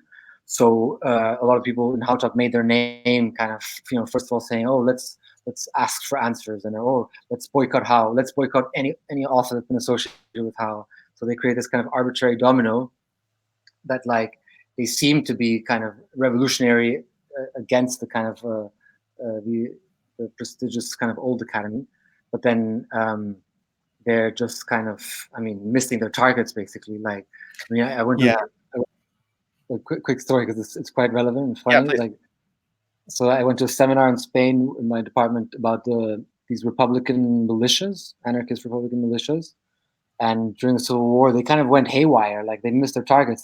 There was a lot of anti-clerical violence, so they just started killing priests instead of killing the fascists and the capitalists, even though they're kind of socialist. And then so they basically went on a rampage, kind of killing priests. And then this presentation was about like the testimonies of like the people who were in these militias. And then they were like, well, you know, we didn't really want to kill priests, but like, you know, in order to get kind of respect within the group of militia, you had to do something radical, which was like killing priests. Wow. The thing you could do. And then in the end, like no one really felt like troubled by the priests or anything. Like, but that was like this internal dynamic of like basically hitting the wrong targets. Like, and then maybe that's why the Spanish Civil War kind of fucked up so much. But then because a lot of these people, like, they think that they're like cultural revolutionaries and things like this. And people even accuse them sometimes of being like the new Red Guard. But then if we lose the premise that they're actually revolutionary, that they're basically, that the elements, the strongest elements are careerism, opportunism, and certain strands of vindictive vendetta in these kind of personal entanglements. It's not about this kind of revolutionary movement. It's not about struggle sessions, you know, confess your complicity. If you're on top, you're automatically guilty. you need to wear this kind of banner. Like the Cultural Revolution was actually quite sophisticated. It brought a lot of like form of post-feudal forms of consciousness. And this, I don't see it bringing. I see a lot of statism in this. I see it as a type of like public humiliation, a kind of scapegoating system. You know, you're supposed to destroy in this life, slow, painfully, publicly, but also in the afterlife. So I don't get what the long game is here, but it's definitely not revolutionary. It's a symptom of an academic collapse, basically, is my reading. I think that's very astute. I think that makes a lot of sense, and I've observed as much myself also. Now, I would love to hear more about your observation that you said before about how class has a lot to do with all of this in some strange ways. Because when I was looking through the How Talk hashtag the other day, you know, some of these stories of like academic trauma are, I mean, I really, you know, I really do feel for people, and I don't mean to be insensitive, but some of them I have to admit were a little funny, and I found myself kind of rolling my eyes. Like one of them was the guy was talking about how, you know, his story of academic trauma involved something like at one point he couldn't afford to live in San Francisco, so he had to suffer the move to Montreal instead. And I'm just kind of like, it's hard not to roll your eyes at some of these people, because what's interesting is it seems like, I would love to hear your perspective, it seems like a good number of these protesters in the How Talk hashtag are themselves quite upper class, well-to-do people. Is that a fair read, or how do you read it? Yeah, I mean, who else studies anthropology? Like, it's kind of in another epoch they would be the missionaries, kind of, you know, do-gooders, but from kind of well-to-do families, and kind of and then I suppose their experience of graduate school is kind of precarity, because that's, you know, graduate students become kind of precarious, become semi-proletarian. But then it's temporary. They're basically temporary embarrassed professors, like because they already imagine themselves as scholars and professors. But it's like, you know, why does that imagination come from? Like, you know, for example, in my family, no one, like, my family hates that I work in university, because that's like, in Spain, that's like the lowest form of prestige. It's like in Spain, it's like in India, you become an engineer or a doctor, otherwise your family doesn't respect you. But I suppose in other circles, it's like professorships are like, there's a certain kind of aura attached to it. So there's like this run up of people trying to become professors, and like, I don't understand it, because in Spain, like in my department, there's one PhD student. There's just no follow-ups. No one wants to become a professor, so that guy will definitely have a job. There's no kind of, not as many issues there. Right. But, yeah, like I come from a working class family. Like neither of my parents went to college, and always, you know, never had a lot of money. And when I decided I would seek to become a professor and pursue kind of the academic game, I was quite braced to not succeed. You know, like it's a difficult career to break into. There's a lot of luck required, and it's just the sheer numbers are bad. There just aren't that many openings, and there are tons of PhD students every year. So I was like quite realistic. I was braced to not be successful. I was lucky, and I was actually quite successful. But if I didn't get a job in like a permanent tenure track job in academia, if I did not get that, I would have just went on to some other job. Like I would have just figured it out, and I wouldn't have been so butthurt. I don't think. But I think what happens is, as you said, if you're from like an upper class family, in some situations, being a professor is kind of like the lowest rank that you can have without being an embarrassment to your family's social class. And so what happens is, like, people who come from well-to-do families, who they don't want to be a surgeon, or they don't want to be a CEO, they don't have that type of drive for whatever reason. For them, it's like academia is kind of like the easiest way that they can have a minimally respectable position without having to like do a lot of really hard work in different domains. And so a lot of those people, they pursue academia, but then when they don't get a successful job, or it doesn't turn out how they wanted it to, those I think tend to be some of the people who are the most insanely rabid in the current context of the kind of culture wars around academia. Is that kind of what you're saying? well, that's what you were saying. I mean, I was I don't Oh, want I to thought that I was agreeing with you, but get, feel free to differ however you want. you know, because I mean, the class composition angle I was looking at was more, I suppose, new class relations internal to the academic system. I mean, Okay. where you were before is not strictly too relevant in the sense that, like, I mean, this guy from the thread, like, you go to Berkeley. I don't actually know anyone who went to an Ivy League school, so it's also this like foreign world that I had to kind of learn about. But like, someone goes to Berkeley because they know that the people at Berkeley have an easy time. They get a job in academia and law and anything. It's the I say the inside track. And then when it doesn't work out, obviously you're outraged. Like, hey, why is the profession, the academy failing me? People like me. It's like, well, now it's an issue because even the people at Berkeley have difficulty getting jobs. But structurally, it's been failing everyone else who's like gets PhDs or tries to continue kind of tertiary education and even become like teaching, has this identity as a teacher, as a spreader. They've been locked out for a longer period of time, and now they're developing creative strategies to kind of continue. But then, but the problem is that they want to continue within the university, and either they're continuing by, first of all, I suppose, helping it fall apart a bit, so there's space and you can kind of enter, and then everyone is very happy when someone gets a job. Like, this is the worst part of academic Twitter, when someone gets a job and announces it. It gets like 1,000 likes and everyone's like, I'm so happy for you. It's like, fuck you. What about all these 999 other people? And then it's kind of schizophrenic dynamic that way, I suppose. Right. And I'm curious to know, Enrique, what's your read on David Graeber? Because you and I both admire him. You said that before, and I've always kind of appreciated his work. And I came up through Occupy Wall Street. Like, I got really radicalized in Occupy Wall Street, and it was really transformative for me in a very good way that I still very proud of, and still a part of who I am and how I think and my politics. And so I've always kind of thought he was cool and looked up to him in one way or another. And I still want to, frankly. Like, I didn't really want to believe Claire Lehman's article in the way that she was framing it, but it does seem like there's definitely something screwy going on. I don't know what it is exactly, but what's your model of David Graeber? Like, what is he doing, and what game is he really playing? So his long con is a coup. He wanted to take over HAU. Like, that was clear from everything. So Graeber was the editor at large. He had the founding manifesto, which is a brilliant editorial of like HAU's type of anthropology. It introduces a range of new concepts that aim to revitalize the discipline of anthropology based on its own traditions. So instead of looking to kind of continental theory to trash from the 90s, you look at the Anthropological Archive, which is ethnography, experiences, other people's thoughts, and out of that you develop stranger concepts. You develop a type of philosophy based around other societies, but even these societies.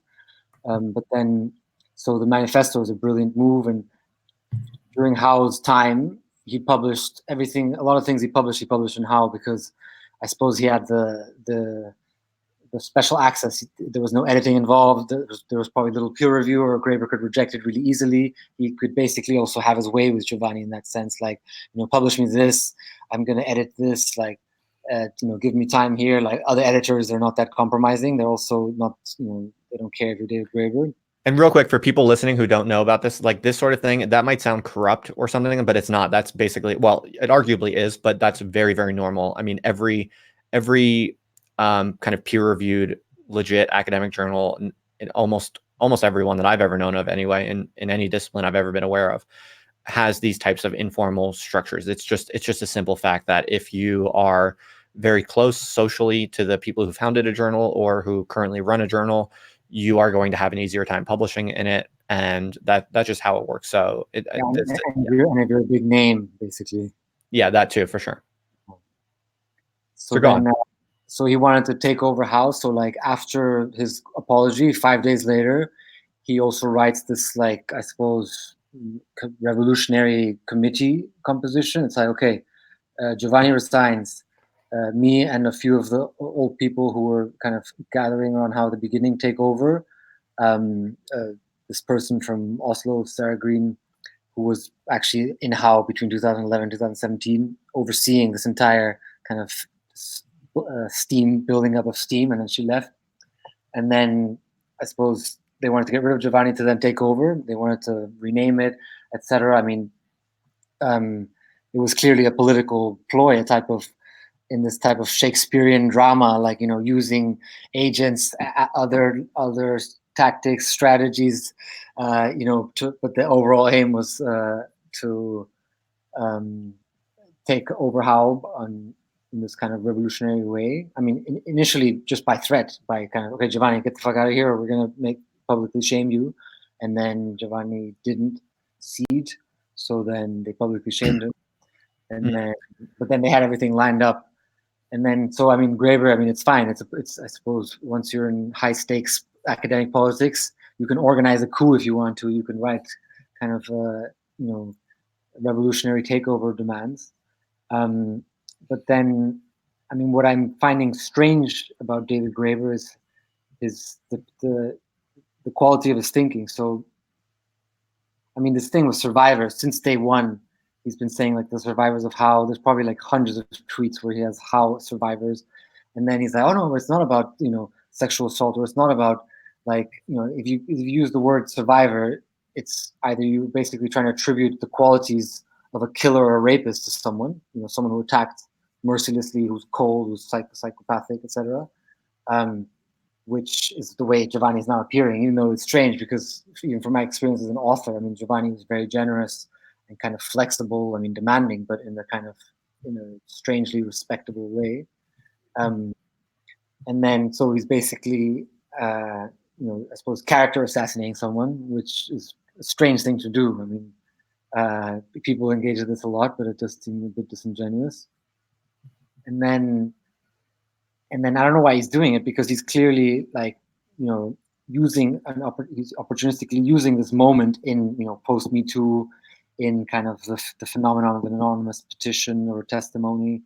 And he happily goes along with the insane kind of category collapse that is happening, not being able to distinguish the difference between abuse and, an email over some kind of fuss. And right. then this, thinking or seeing is about differentiating things. That's what the eye does, and thinking that's what the mind does. So, like, now this demand of, like, no, you have to see it in my terms. Like, I mean, everyone has read the same documents. Everyone has seen the same things, Graeber, me, other people. But, as you say, like, this reality is split, it's forked. Like, we're all seeing the same thing.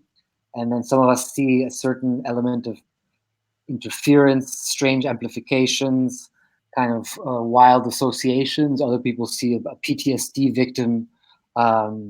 They see something like, what's this guy from the Tunisian Revolution, the guy who set himself on fire, Mohamed Bouazizi, some kind of victim that a movement can then kind of rally around.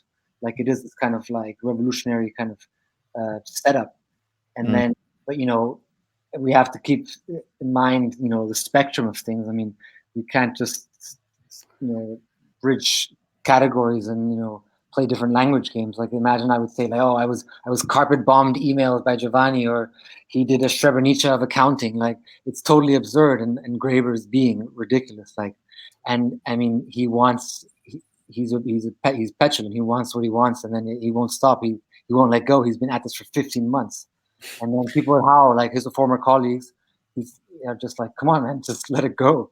It's insane, but he's the one who kind of keeps it going. But then, right, that's interesting read on it, and that all sounds quite plausible. The more I've been reading about it all, the more a certain mental model has come into my mind that is not totally different than what you're saying, but it adds a little bit of a wrinkle. What I think is kind of going on with David Graeber, just this is my current best guess as someone who's just relatively unconnected to all of this. I don't really have a horse in this race at all personally, other than trying to understand it correctly and kind of extract the underlying model, because I'm interested in how these things work, in a scientific way. As I said before, I actually want, my bias is in favor of David Graeber in some sense. I want to like him. Like, I don't want to accept that he might have kind of really drunk the Kool-Aid of kind of like the social justice warrior moral panic that I do think in many ways we are going through something like that. I want to think that he's smarter than that, and that he's more independent and honest than just, jumping headlong into this kind of trendy fashion at the moment. So I was trying to basically put myself in his shoes and think about like what might be going on and understand it in a way that's more charitable, maybe. And because look, I mean, what does seem clear is that like David Graeber seems to be playing some type of political game that isn't totally straightforward or transparent, just because he did say at one point that sexual harassment had little to do with it, and then at another point there was some documents showing that that is a part of the larger kind of political plot that he's kind of organizing with people. And so trying to understand this, I think there are a few wrinkles people should be aware of. One of them you said yourself, Enrique, before, which is that the dominant attitude in kind of left-wing academia is this kind of cultural revolutionary model where it's like, to create a more just society, it's necessary sometimes to be quite creative with words. And, even if it looks like in the short term, you might be stretching the truth a little bit, or, using words in a, somewhat, let's say, creative way, you would kind of rationalize it in this way to yourself. Well, that's what you have to do to be able to change the culture. And it's necessary to change the culture to make it more just or whatever. And so a lot of academics can easily justify, kind of massaging the truth in different ways because, hey, after all, power is just composed of verbal structures and material realities intersecting. So if it's nothing more than that, then it's fair play for progressives to essentially play the same game to create justice or something like that is how the rationalization goes.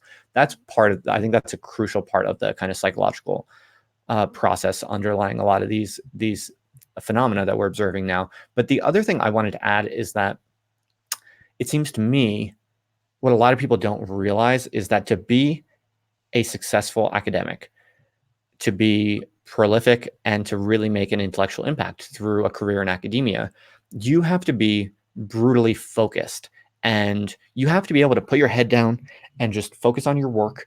And you actually have to train yourself over long periods of time to not pay too much attention to the current affairs of the day, to the controversies on Twitter.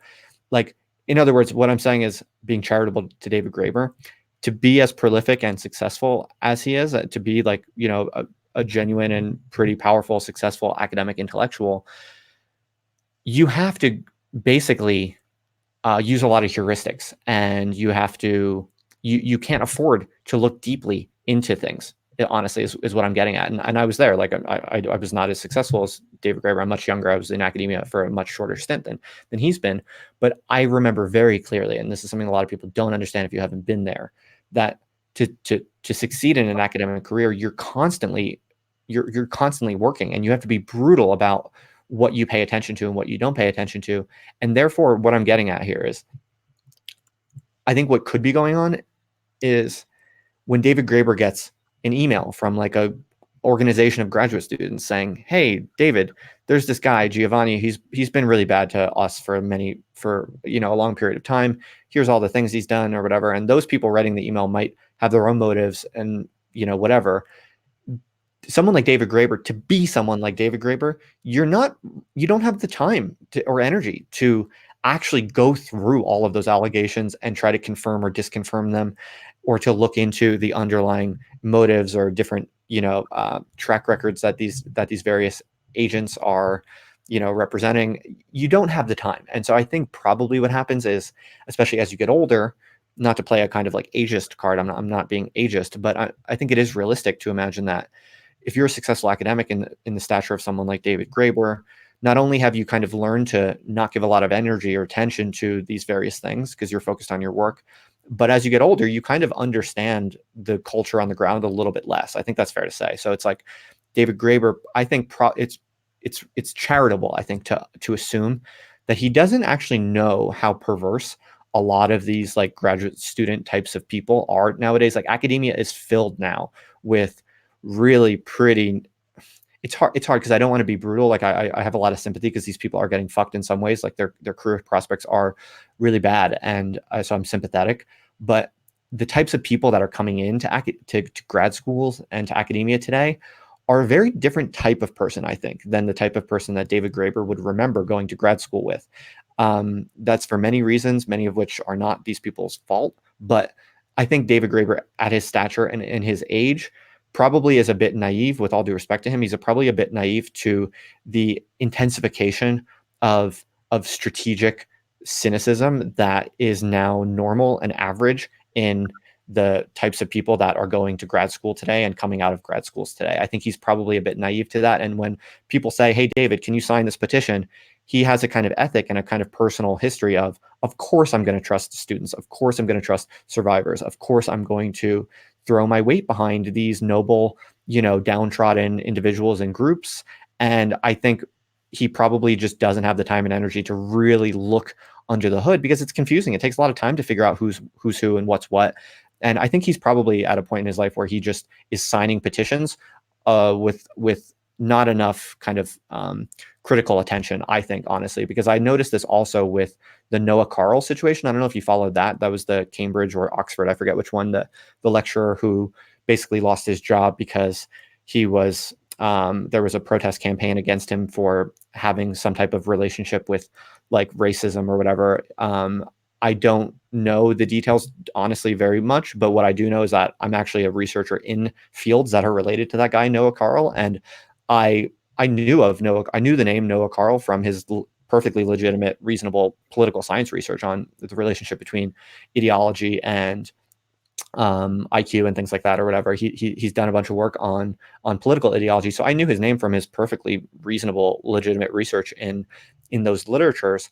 And so when I saw that campaign to get him fired, I noticed that David Graeber signed on to that, and that seems to be like, as far as I could tell, that's a moral panic, because like people call Quillette like a journal of like race science, and that's just false. I mean, that's just really, really motivated reasoning, and it's really superficial and unfair.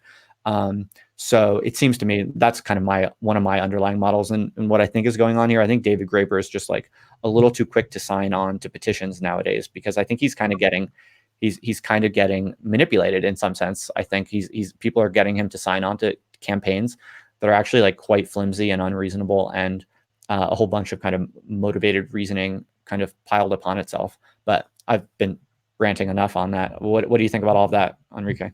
I don't know, man. He's pretty much a genius. I mean, he's very, very perceptive, astute, etc. Like he knows exactly what's going on.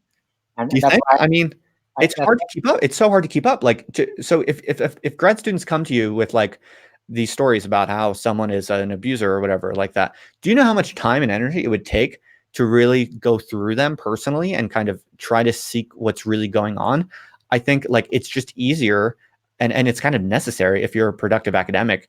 You don't have time to like deal with kind of personal critical investigation into these things. You have to make decisions about who you trust, whose team you're on, whose team you're not on, and then just go with it. And I all I'm saying is I think that's leading him to I think he's getting pulled into more cynical games than he might realize. I don't know. He's not getting pulled into anything. He starts these things. I mean, he's been in shitstorms since he joined Twitter. I remember even in 2014 versus the Novara media people versus Jacobin. Like he's kind of he relishes it. Like he knows exactly who's who and what's going on. And then with Colette, I mean, that's why I did him the honor of comparing him to Taleb, because they're very astute. They know what's going on, and like.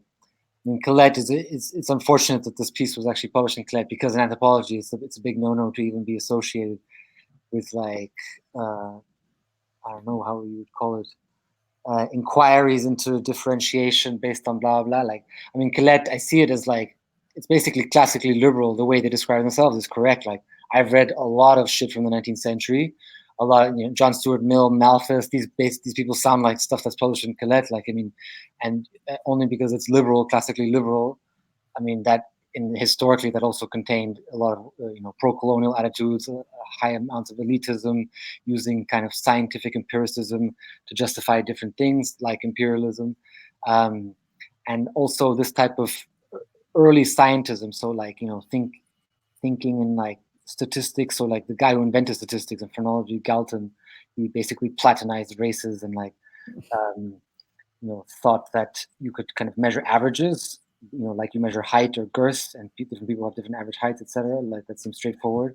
But then he's like, oh, maybe bigger heads have bigger brains and bigger thought. It's like, no, that's not how thought works. The brain is a complex system. That's not how societies work. Societies are social and non-tech and technical systems. They're combinations, etc. So like it's a non-debate.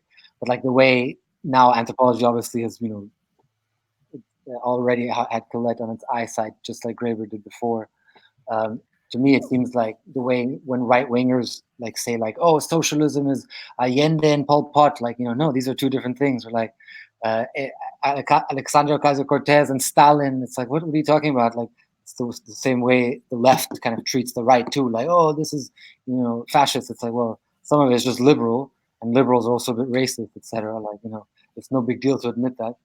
But then because I think here Graeber, Claire went after Graeber because Taleb initially sided with Claire around the Noah Carl issue in November. So he sent Graeber a tweet, principle of symmetry. If you mob someone, expect to be mobbed, because then Graeber was complaining that he's getting mobbed by the Colette people. And then so Graeber, Taleb was against Graeber, but then at some point, I suppose Graeber convinced Taleb, and then maybe Claire kind of blames Graeber for Taleb's turn against her, which was extremely severe. And I think statistically, I can make sense to me what Taleb was saying, but that intelligence doesn't work on averages, etc. So I've studied a bit of statistics and arithmetic, and it makes sense. But then I think this is the entire backstory, and also this backstory between Claire and Graeber and Taleb, and and Graeber's specific beef with this now, which is unrelated to HAU. Like it could have been published somewhere else. I don't know why it wasn't. Like the 15 months were there, but I suppose it was published because of this backstory with Graeber and Taleb. That's interesting. I didn't know anything about Taleb playing any role in all this. Yeah, because he went after Claire hard in August, and then I suppose she's recomposing, which is fine. But then Graeber, he's basically a titan. In terms of even in social theory, he's once in a maybe a few decade type of guy, and he wants his thing is he has no real connections and kind of. I think he's liked outside of academia because he hates academia and he doesn't really act like a professor, and like he always takes the graduate student side, etc. So like, Graeber, you're talking about, yeah. Yeah, Graeber. That's why people outside academia like him. So he's not like a typical professor. Like, he's, I suppose, reaching retirement age. I don't know how much. He's a workaholic, always publishing, always kind of doing stuff. So I think he's on top of things, on top of his game. And then he's just also a very strategic thinker. But what he manages to do through social media is dissimulation, redirection, stratagems. This is clearly what's at play. And then it's willed. He willed it into existence because technically Graeber knew that it was resolved. The 2017 issue, it was resolved. All these issues of back pay, outstanding pays, the board had kind of addressed this. People outside Giovanni were like, what the fuck are you doing? Okay, let's pay them, of course. And then like, you don't get to kind of control anyone's salaries anymore. Okay, interesting. So you actually think that David Graeber really is the mastermind behind all of this, and it's essentially a conscious ploy on his part for power, really, is what you're saying. Is that right? Yeah, pretty much. If you give it a political reading and you get the timeline right, it lines up perfectly with the grievance was the basically less than a handful of people at HAU who were in contact with Graeber. And Graeber was, he also has this maternal side that I find a bit odd, always expressing care, attention, concern, even goes out of his way. Like, he's a busy man. He spent fucking days on this shit. And then it's kind of, there's some kind of complex there within Graeber's personhood that I haven't really understood. I don't know, some kind of like trauma with his mother about, he has this whole article in The Guardian about how his mother was kind of Me Too'd basically, and then reverse Me Too'd, I suppose, abused. But then, so there's something there personally, and he knows exactly the energies involved and what he whipped up, and he used that. He weaponized Me Too, and he weaponized all these other things for his own kind of maybe academic. Okay, interesting. Now, I feel like we're coming up on 2 hours now, and we covered a lot of ground. You definitely, I think, brought a lot of things into focus for me and for people listening. Obviously, I would be quite keen to hear other people's parts of the story, but this has been illuminating as far as it's gone for sure. Do you have any? Do you think there's anything really important about this situation that we haven't talked about yet that you'd really like to discuss or share? Well, I mean, I suppose after so long, I'm also seeing it goes in circles, and how talk. That's why it's so frustrating. It's this kind of spiral. You revisit, and then I don't know why it's never ending. I mean, I would just simply say like, some point it has to stop. Choose better targets, and then and use targets. I mean, what else do they want? Because they keep making demands like, and Giovanni's out, like he's outside of academia, outside of publishing. Like, what else do they want? I don't understand. Like, there was an economy of calculation here, like of punishment, and then now there is no economy of punishment. There's this type of like, public, um, public humiliation. Because Giovanni, like the thing is, he was the perfect scapegoat for anthropology. I mean, Mhm. I say his days were counted. He was predestined to be the scapegoat because Mm. he's a very unorthodox type of person from the stories. So he embodied this kind of strange duality, or this kind of bridging certain dualities. So he was represented on the one hand as a kingmaker in the discipline, like a king, but also as kind of totally kind of criminal and non-scholarly and kind of brash and kind of like, and then he was represented as this kind of insider from Cambridge, connecting everyone, but also as an outsider who comes out of nowhere. He came onto the scene, no one knew him before. He's like from Italy, so he has this like pathologized Mediterranean masculinity. He dresses well, he's clean shaven. People describe him as a bit corporate. Like, anthropologists don't look like that, basically. So Right.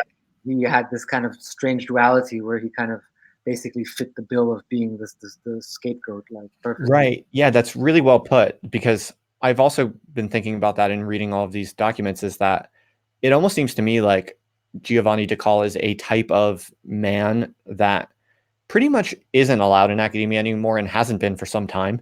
And reading about him, I kind of get this impression of like, wow, it's kind of amazing that this guy lasted as long as he did. Not because there's necessarily anything especially bad or wrong with him. I'm not saying that. What I'm saying is he's a type of person, a type of man in particular, and you know, it just seems to me that over the past several years, the types of traits that he has are traits that are increasingly looked down upon or frowned upon or sometimes explicitly punished, and he doesn't seem to have the traits that are increasingly rewarded in academia, which is essentially the traits that are most rewarded nowadays in academia are a kind of really wishy-washy flexibility with one's words and expectations such that you can kind of paper over any difficult or unfortunate reality using a very agreeable flexibility of verbal capacity. I feel like and you have to be very obviously extremely tolerant. You have to be very kind to everyone at all times, and it's very much a kind of, you have to be socially very adept at that type of agreeability politics, and to the degree you're able to do that and massage that, you can get quite far. To the degree you're rash and a bit disagreeable, especially if it's a kind of it has a kind of masculine kind of flavor to it, that sort of stuff is just it's being pushed out. And I think the people who would defend that would say that's a good thing, right? That's removing patriarchy. That's making things more equitable and stuff. So in a lot of ways, what I'm describing, I'm not like pushing some kind of conspiracy theory. This is quite conscious. That this is what people say, right? This is what people in academia say. That is that they want to remove this type of like brash masculinity. That's quite explicitly the goal of a lot of people, and I think it's working. So it's kind of a wonder that he's made it as far as he has, honestly. Yeah, I mean, definitely, it wasn't that long because he worked in Tibet before in like development or something, and then came into academia with plans. And you're supposed to be kind of hapless and kind of a bit kind of mockingly self-deprecating. He was very kind of, he had this, although I mean he had a certain vision, but then he wasn't even that kind of self-obsessed or kind of self-aggrandizing. Like, for example, he didn't really prepare to present in like these big conferences or introduce himself always. Like, he just basically created a space for what he thought was good anthropology, what he would like to read, which apparently a lot of people agreed with, because it's what I wanted to read too, in relation to my own interests. But then so it's kind of people attack the person, they've broken the project. Now we don't have the person, that's fine, but then we also don't have the project. So then the casualties are like, it's not just, you can get rid of people you don't like. That's just how kind of, I suppose, group dynamics work. Other people were previously excluded from these type of no one likes these kind of young white doppelganger professors who are basically these kind of young kind of dweebs who are already acting like professors and come from these professorial families. Those are even worse. So, but he's not that type of guy either. Like, he was kind of this third type of figure in academia that doesn't even appear in academia, let alone anthropology.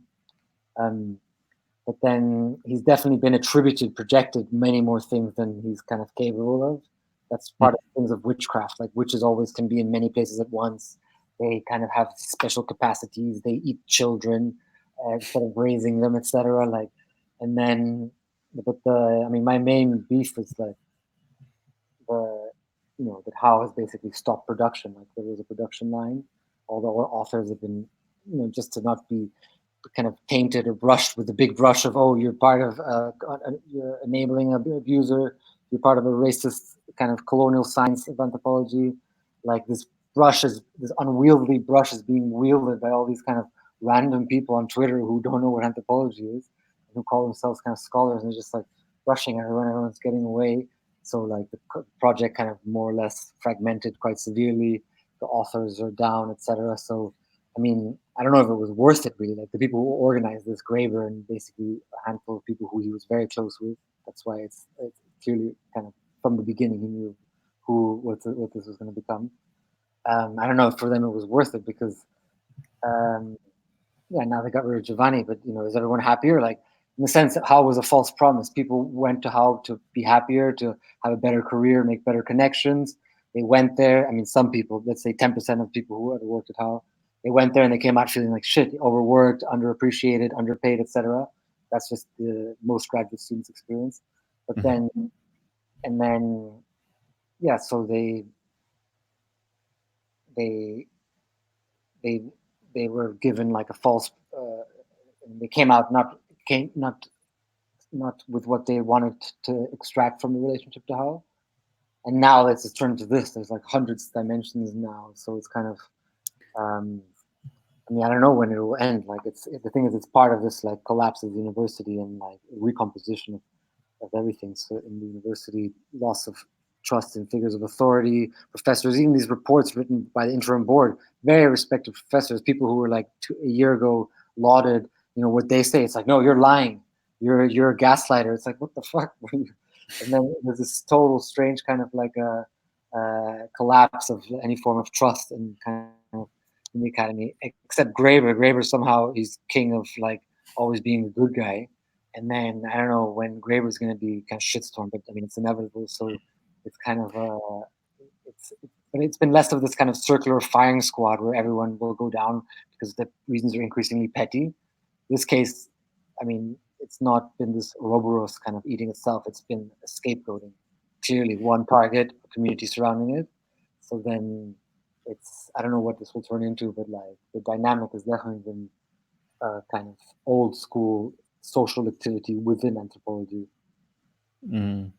Okay, yeah. So maybe that's the best way to wrap it up, is just kind of discuss very briefly like where all this goes. It sounds like, if I'm hearing you correctly, you think probably there'll be more and more of this kind of scapegoating, and the grievances over which people create scapegoats, the grievances are going to become even more and more minor. Basically, people are going to be able to mobilize these types of campaigns successfully over infractions that are less and less severe, until in the final analysis, is it just like there's 3 people left in academia and they're basically getting each other fired for the most minor infractions. Is that how you see it? Is the long run equilibrium in your estimation that it's just going to get worse and worse until it kind of cannibalizes itself into nothingness? I mean, the scapegoating, it absolves some people for a certain amount of time. That's the whole point of scapegoat. You wash away your sins. The HAU has been kind of a river that washes away everyone's sins. Oh yeah, we also had interns, but HAU is at fault. And then like everyone's kind of like hoping no one will kind of spot them, and then that can only go on so long, because until someone wants to kind of make another kind of round. But then it's initially they just wanted to remove him. They wanted to replace him. A lot of these reasons are like, I want to replace the professoriate or certain people with other people, and the best way to get rid of them is certain quick elimination mechanism. And then so I don't know, the people who will want to be removed, other people are immune to shitstorms. So it's not an inevitable dynamic, but like the people who are basically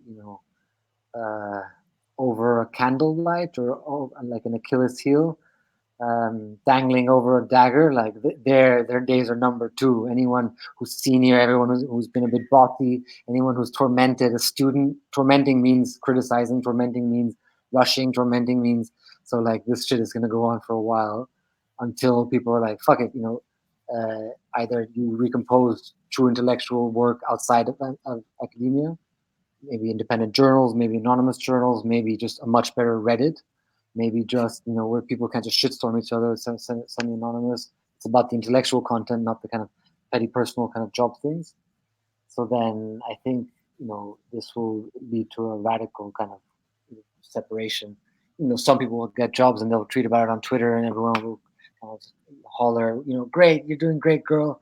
And then it'll be like this kind of pathetic kind of clapping while everyone holds a vigil or celebrates. It's very schizophrenic, and it's clearly unsustainable intellectually. So yeah, well put. That's, I think, as good a prediction as any. Enrique, thank you very much for coming to talk with me and spending 2 hours of your day to kind of break this down for me. I really appreciate it.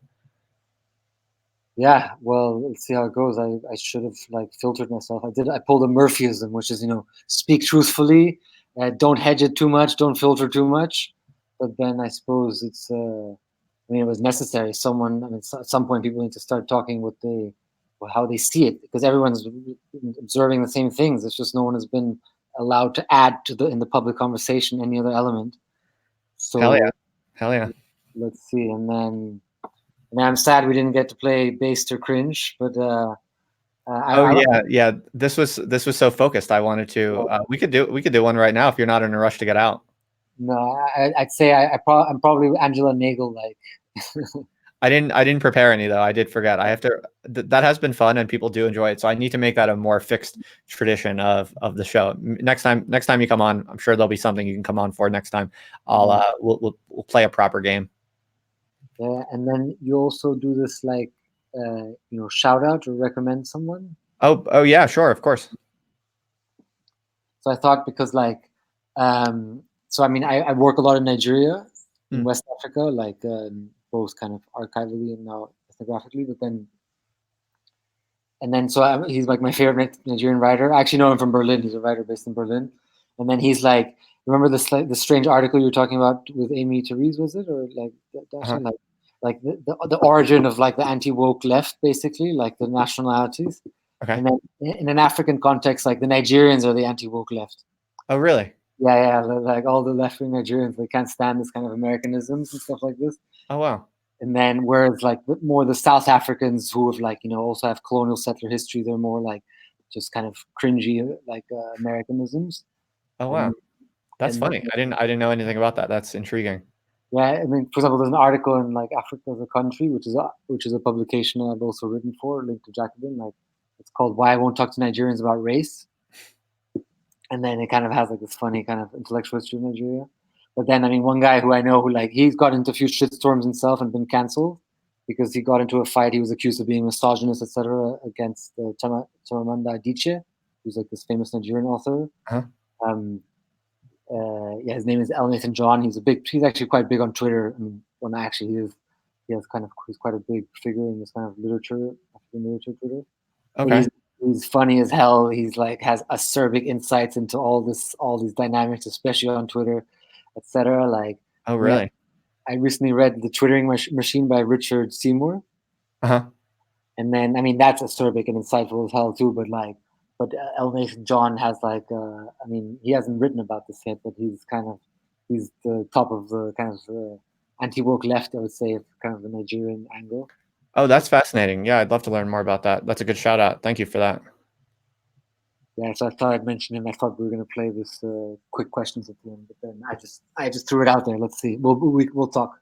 Yes. No, sorry. I'm a little discombobulated because I usually have an assistant who I've recently recruited, and he's away today. So I'm doing this all by hand, and I maybe didn't quite plan it out as well as I could have, but I expect in the near future to have a more kind of routinized process. So sorry that we didn't have some of the segments that I've been introducing lately, but I guess it's because I was kind of this live stream had a very kind of express investigative purpose. Yeah, it wasn't really about, it was about the case. Right. Yeah. Right. But you should definitely come back on the live stream, and we could have another proper conversation about a wider variety of things.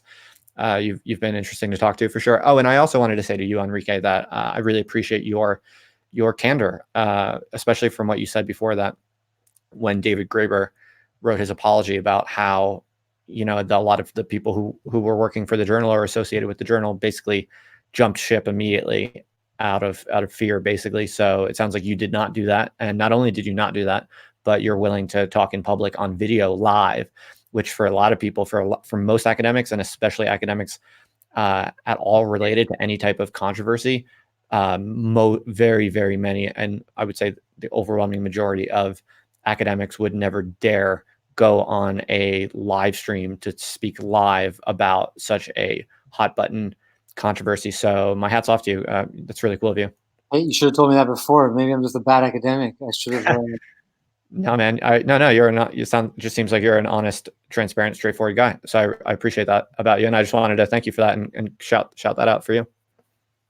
Yeah, cheers. Let's see how. I mean, I'm actually going to Greece soon for some holidays with my kids and my newborn twins. So I'm actually going to be disconnected. So it was the best time to come on, actually, so I don't have to follow. Okay. The Perfect. Soon, but we'll see how it goes. I'm sure Excellent. I'll get a bit of flack from my colleagues at HAU who like reminded me, like, just remember to state that this is not HAU's perspective or opinion or line or reading or opinion on Graeber or anything. Like, this was just a certain reflection, because I am planning to maybe write this publicly up too at some point, maybe through this discussion we've had, and it's I mean, also through being informed by your podcast series. That's why I've been following, because it's been a resource for analyzing these type of social media dynamics. And I want to write them up at some point, so I had to come out with it eventually. And if I write, I can't be dishonest. I mean, there's nothing worse than a dishonest writer. So speak truth, as you say. Is that your motto? That's sure. The Catholic motto. Hell yeah. Hell yeah. Awesome, man. Power to the people. Yeah, that's also Catholic. Oh, nice. Okay, we have plenty more than to talk about then. You should definitely, we'll talk more, and maybe you'll be back on the show before we know it. All right, cheers. All right, you're cool, man. Thank you. Appreciate you being here, and best of luck to everything. I'll stay in touch with you. Good night. Thanks for having me, and farewell. All right, bye, Enrique. Later. Cheers. All right, everybody. That was interesting. Let's see if the saga continues. Maybe David Graeber will be willing to come on the show and present his case. I'm talking with him briefly, vaguely about that. We'll see. I'm not sure if he's game or not. But yeah, I think the jury is still out on this one. I don't really have a full judgment on what exactly is going on, but that was illuminating and I think quite interesting. So thanks for hanging out. And yeah, if you haven't done so already, please do subscribe to my YouTube channel. I have these kinds of conversations all the time and talk about many other things also. So yeah, thanks for hanging out. Big thanks to my patrons. As always, I try to give a shout out to my patrons. Couldn't be growing this in the way that I am without their support. So thanks. Oh, and if you want to join my Discord server, there's a link in the description below. That's actually how I met Enrique. He hangs around there. And there are a bunch of other interesting people who, it's a private kind of forum essentially. So you can join that if you want to. I just have a little kind of application process below. So yeah, otherwise, thanks, folks. I got a bunch of other cool live streams planned in the near future. I'll update you about those shortly. Otherwise, it's Sunday, and I'm feeling a little fried after all this talking, so I'm going to go relax for a little bit before I start the week tomorrow. I wish you all the best, and yeah, just once again, thanks for hanging out, as always. If you have any questions or comments, feel free to leave a reply, and maybe I can address them at another time or whatever. Otherwise, take it easy. Bye, folks. Do